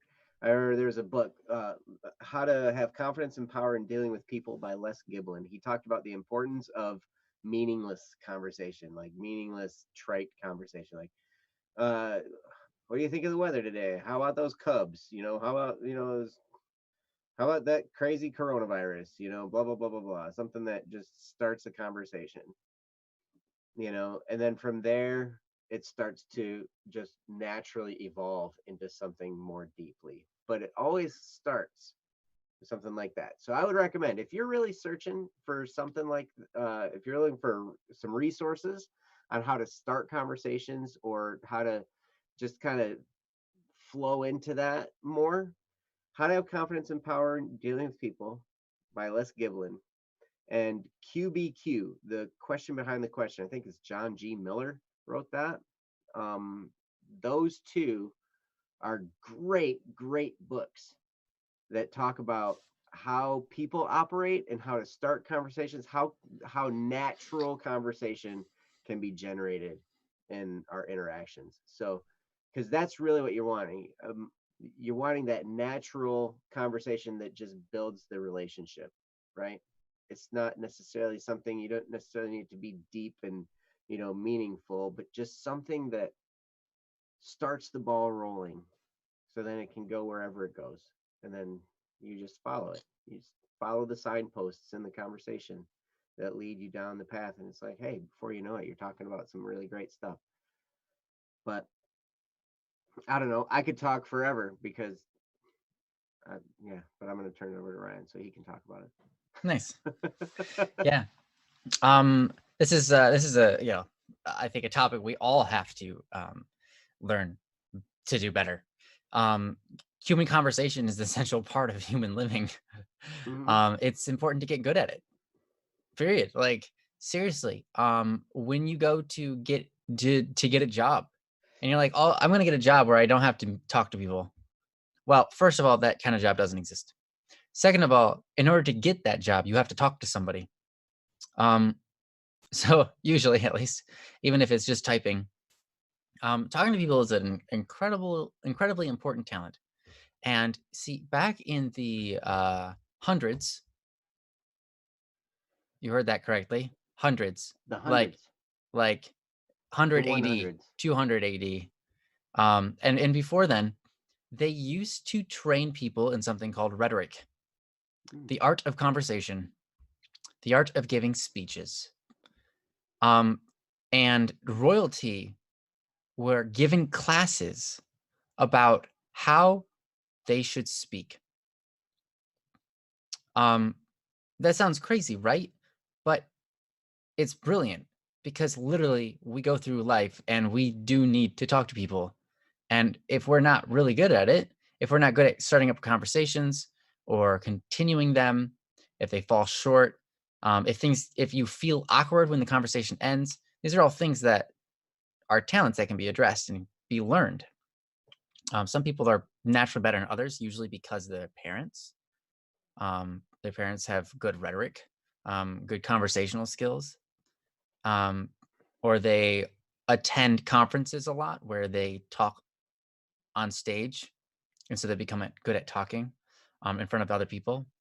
So, what you can do is one, study yourself um, by the books that Joe suggested. That would be a great start. You may also consider looking up different talks on YouTube. They've got TED Talks. If you're a religious person, they've got all sorts of different religious talks. You can listen to people talk there. When you listen to people talking, and here's the thing, if you do that, right? If you listen to a bunch of people talking about stuff more, what you end up doing is finding more things to talk about to your friends. Because the more information you learn, the more things you have to share. The more information you know about different subjects, the more you can talk about them. Um, and sometimes the more you don't know can also be a topic which helps guide conversations. So let's say your boyfriend knows something that you want to know, or maybe you don't care to know it. Maybe they're really interested in cars and you're not. Maybe they're really interested in baseball and you just, meh, I could do without baseball. Maybe they have something that they're interested in and you don't really care a whole lot. Well, that's an opportunity because you can ask them about that and they'd love to share it. Because one, it'll excite them that you want to know more. And it'll excite them even more if they realize that it's something that you don't really care about, because then they realize you're going out of their way to invest yourself in their passions, which is awesome. So, what do? You ask questions. As simple as that. Say, hey, how does this work? Can you tell me more about that? The first thing, if you start a question, try to always pick out something more in their sentences that you can ask a further question on. So, if I, um, okay, I'm going to give you an example. Joe, you ready for an example? I'm going to share an example with you. With me? Yeah, with them, with you, using you. Oh, okay, cool. Are Um, you gonna so kill me? Am I gonna die in this example? hopefully not. Okay. So, um, I know that I know that Joe has in the past worked on his car mechanically, right? I don't know anything really a whole lot about cars, and working on their stuff. So I could say, Joe, when's the last time you worked on your car? Tomorrow. Tomorrow? You got to work on your car tomorrow? Yeah. Are you serious? Like it broke down? No. It's not broken. Just maintenance. Oh, just maintenance? What kind of Yeah. maintenance? Just oil change and tire rotation and stuff. Simple. Oil change. So you do the oil change yourself, right? Yeah. Rather than going to the, yeah. What about, so you said tire change. Are the tires like, have they gone Ti- bald? Tire rotation. Oh, tire rotation. What's Yeah. that for? Like, what's that all about? Well, because they wear, so you gotta put them in different places on the car, like in order to, so they Oh, wear evenly. so you take like the passenger side tire and you put it in the like other side of the car in the back? Yeah, I always forget. I always forget. It's either I think it's you take the front two and you move them back straight back, and then you take the back two and you cross them on the way up. Really? I They have a think. science behind this, huh? That's Oh pretty yeah, cool. oh yeah. There's yeah. Wow, that's pretty neat. Where did you learn that? My dear old dad. Your dad. Yeah, he's pretty smart. I like him. Yes, he's a brilliant man. Yeah. Speaking of your dad, how is he? He's good. Even through the coronavirus? Oh yeah, healthy. Yeah, Yeah. watches a lot of the news. A little too much news. Yeah. We could lets talk about himself the news lets for lets hours. himself get stressed about it, but yeah. Hmm. So, anyways, that's an example of me asking questions to Joe. Um, but I'm keeping the conversation open because I'm listening to what he's saying and I'm hearing it. I'm genuinely interested. Like, hey, that sounds interesting. Could you tell me more? Like, I have no idea why. I didn't realize that you could switch your tires around. That's kind of neat, Mm. right? That's smart. It's a smart move. I could see why you would do that in a car. Um, so I learned something, right? I made it interesting. I had a conversation, and all I was doing in the conversation was really just repeating back or starting up information that I knew from the past and asking a question about it. And it's as simple as that. So when it comes to keeping conversations going, when it comes to starting a conversation, I think starting a conversation is pretty easy. Just think of anything. Rabbits. Hey, do you like rabbits? Yeah, What about chocolate ones, man? yeah. Chocolate. They call bunnies, but like chocolate bunnies. Delicious. Easter, man, Easter. All that Although, chocolate. although, do you ever get the Easter? Like I still love them. They're still good. The chocolate bunnies, Hmm. but I always feel like I'm getting ripped off a little bit when they're the hollow ones. Oh, here's the thing. When I was a kid, I loved the hollow ones because of the way that they flake, and that was really cool to me. Hmm. But if they cost the same, I never bought them. If they cost the same as the full chocolate ones, I would totally be like, no, that's a ripoff. Mm, That's an absolute ripoff. If it yeah. costs less, then that's fine. Rain Knight's got a thing in here. Rain Knight says, "I feel like I was the only one asking questions. He wasn't really asking questions. So That's was he not answering questions either, or because there was what looks like the relationship got put on pause. Yeah, you got put on pause.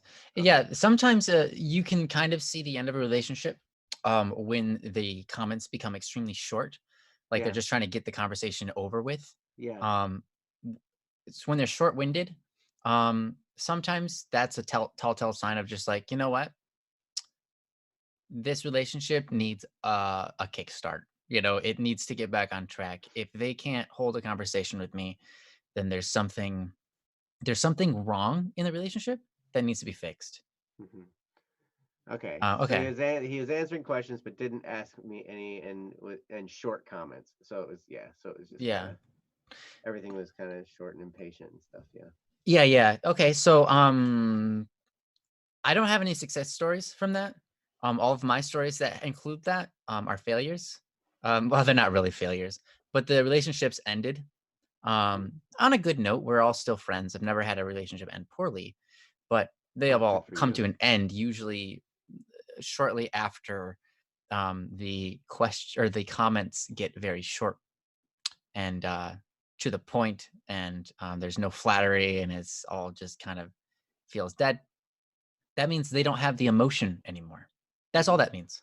Well, It they're doesn't not. mean they don't love you, but as we talked earlier today, they don't have that emotion to compel them to really want to know more about you and really want to engage in the conversation. They have no emotional compellingness.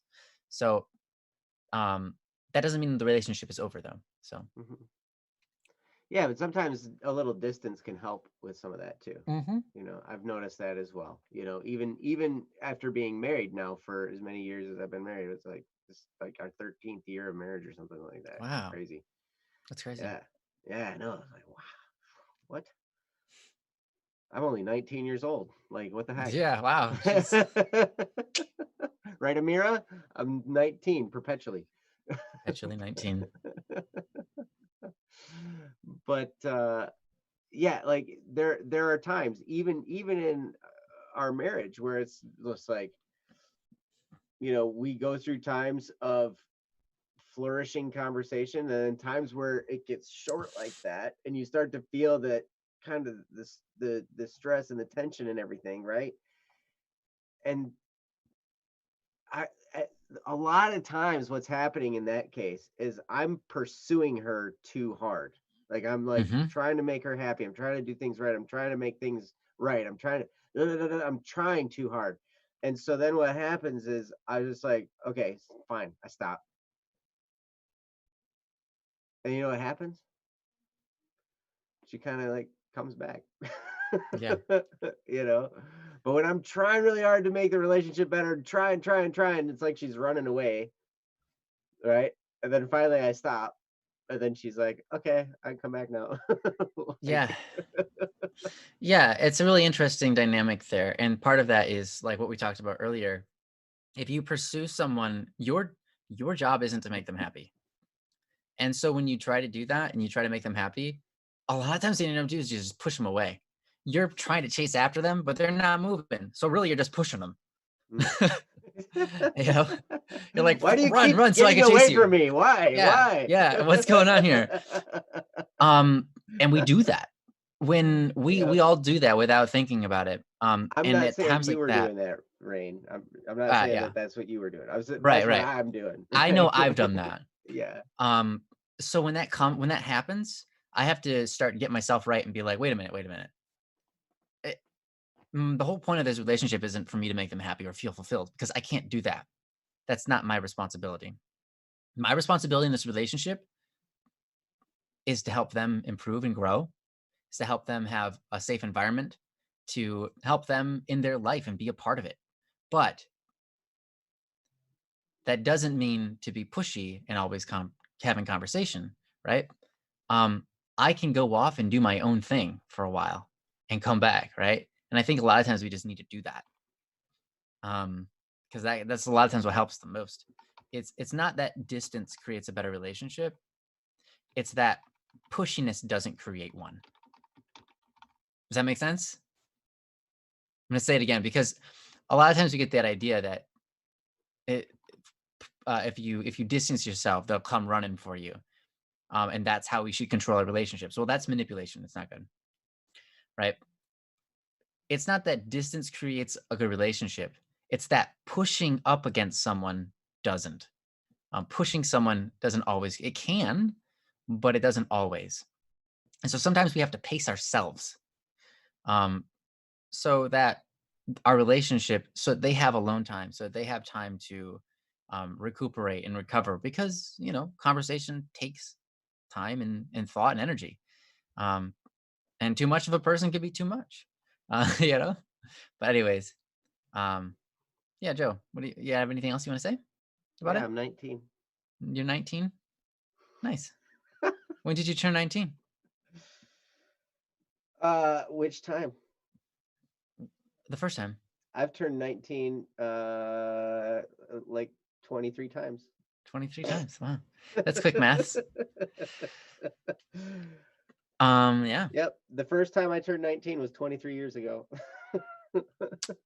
Brilliant. First time I turned 19 was 20. You had a second time? Yep. Weird. Quick maths. That's right. Wondering. So quick maths. I think that's right. All right. Well, anyways, yeah. I hope that's helpful.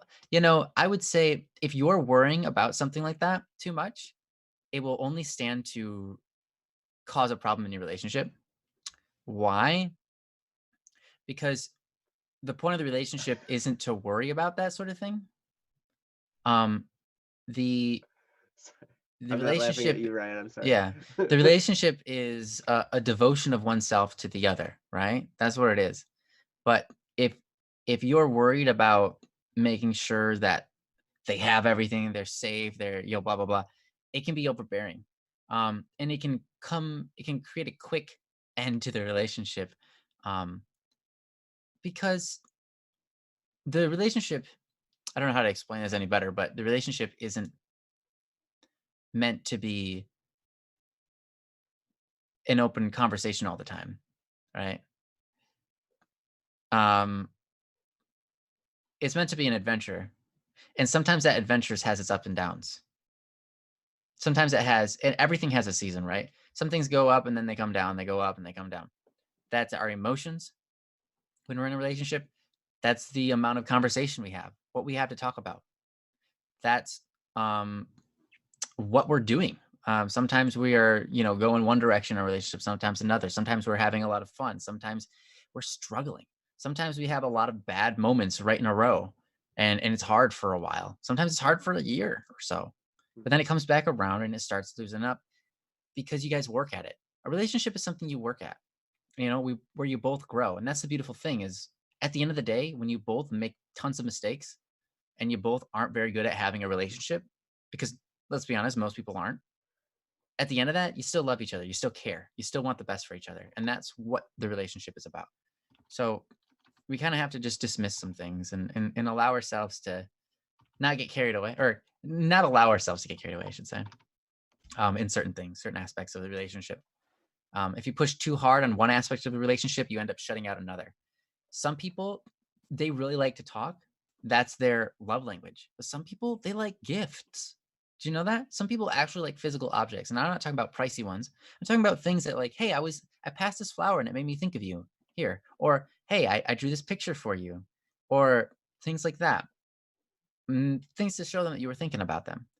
Some people, they are not loved by that at all. They don't feel loved when you show them pictures or when you show them um, gifts. When you give them gifts, they're just like, thanks. I don't know. I appreciate this, but I don't feel loved by this.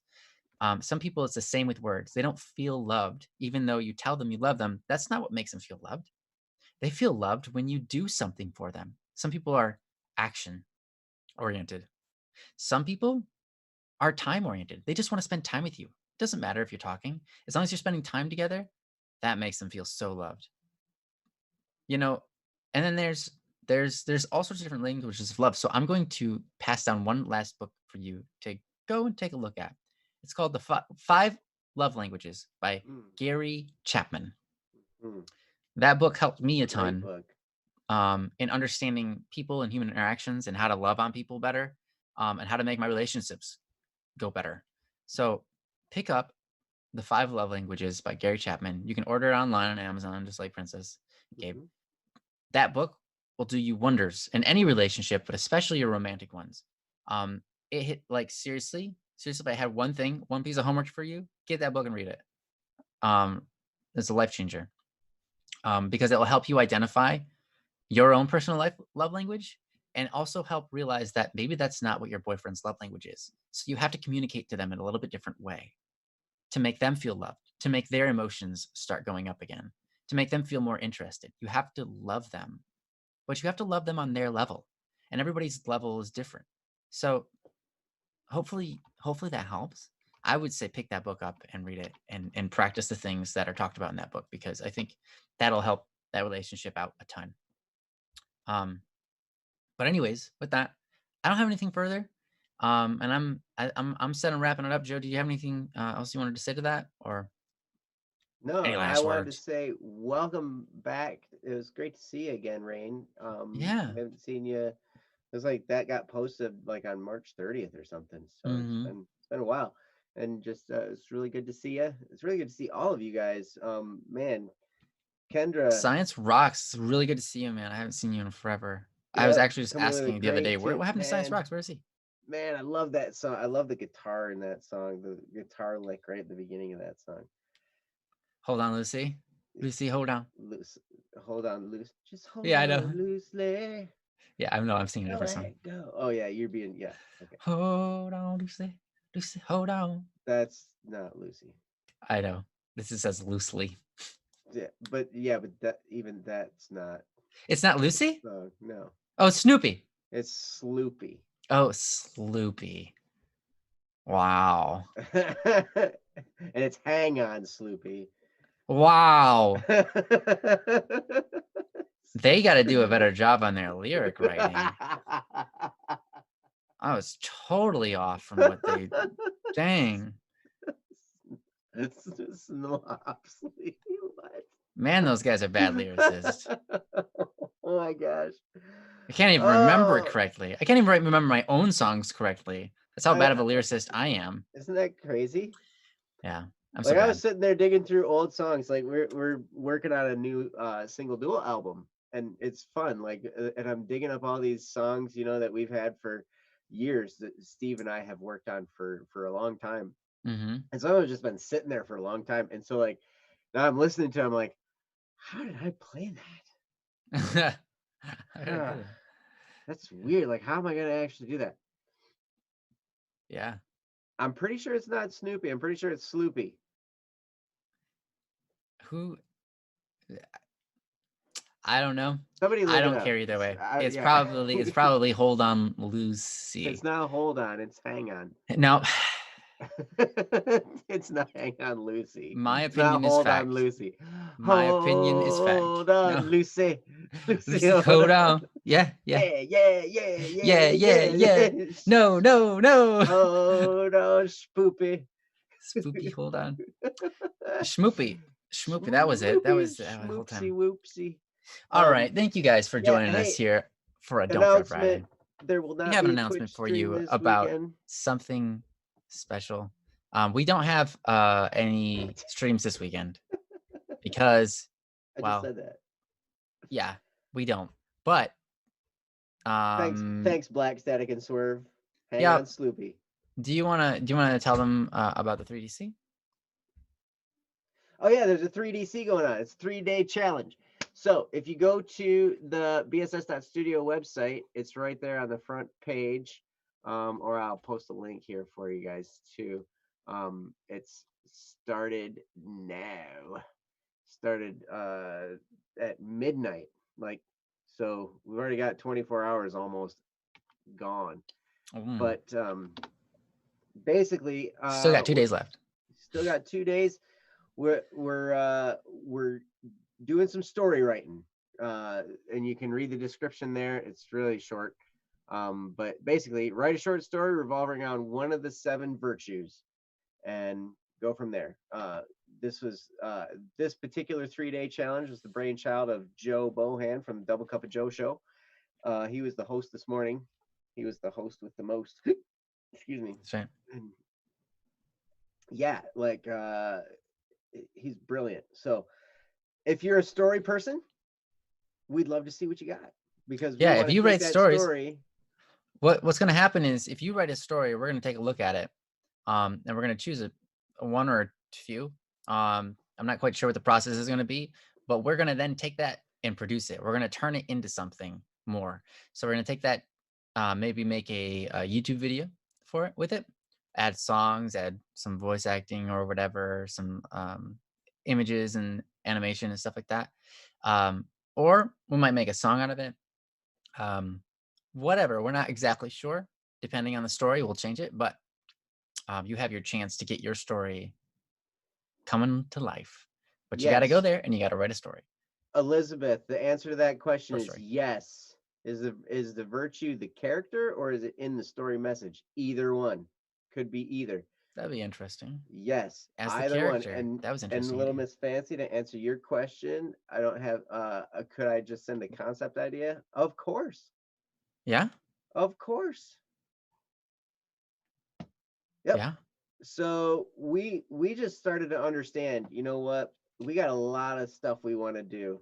A lot of impact we want to make in this world. We cannot do it on our own, but there's stuff we can do, and Yeah. we can take, you know, but there needs to be more of us doing all of that stuff, right? We know people who write stories. I mean, Ryan is an incredible story writer. He came up with the story for Criminal Idol, which is amazing. Like, what? And then also in that, there Ryan has partnered with artists. You know, we've learned along the way how to make videos, you know, all this stuff, right? So like the more people we have working together on these projects, the more we can actually produce. And the more content we can put out there, the more of an impact we can make on this world. And that's really the key. We just want to help in any way we can. And we have a firm belief that we can do that through media, all kinds of media, whether it's books or videos or songs or stories or mangas or anime or movies or whatever it is, Manga. all kinds of media. And I think we can totally do that. We can help. Yep. We can help people feel better about themselves, better about their lives, and yeah. Yeah. So if you want to join in that with us, come on along. There's a 3-day challenge going on right now. Yep. There's a link for the post that Joe Bohan made. Did I not post a link? Oh, maybe you did. Maybe you did. I just did it again. I Who knows? actually didn't. Okay. Oh wait, yeah, I did. Oh, okay. I did, Either and way, Princess did, and you did. Yeah. So. Oh, perfect. Watch this. And where to submit them? I actually don't know. Where do they submit their stories?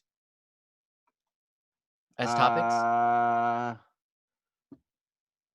Good question. I don't know if Joe didn't write that in. I'm like, you serious? Write it in there. That's one of the main points that you really have to get through to people, because then now they write a story and they're like, I have a story. How come you didn't read it? Well, you didn't share it. How come you didn't tell me how to share it? You can start it as a topic in somewhere. Yeah. Start it as a topic. Serious business. Okay. You can like a response to his post. Okay, so you just reply and you can put it in as a reply to the post. Okay. Yeah. Take your story, write it out. Princess. Once you've got the story that out for us. Yeah. Once you've got the story, reply to the 3-day challenge, post in that topic. So there you are.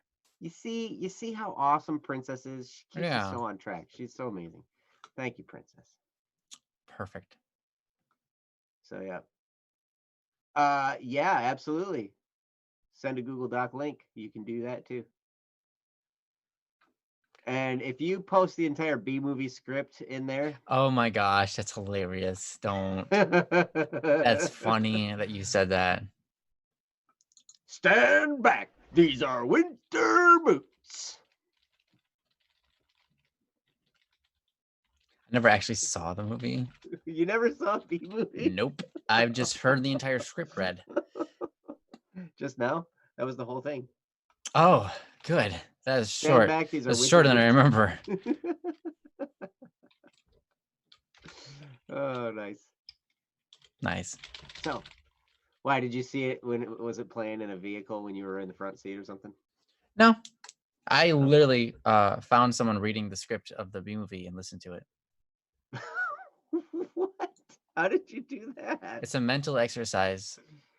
Really? They didn't get through the whole thing though.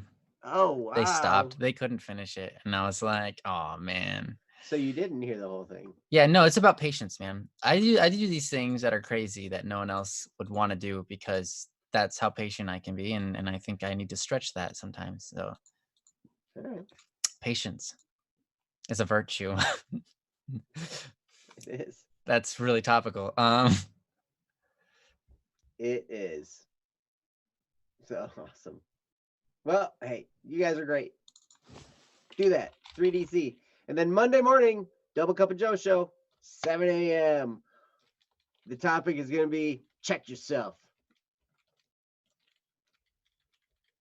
We just went through Check yourself. action step, which is do something, and now you're going to check it. So next week, we're going to be all about checking. Check yourself. Oh, whoa, but that's scary because in hockey, that's dangerous. Yeah. If you check yourself in hockey, you're going to hurt yourself, probably. Yeah, if you do it to yourself, yeah, you would probably I probably wouldn't hurt that much actually because you're like not it's a lot easier to swing at a target than swing at yourself. Yeah. Anyways, the torque isn't so high.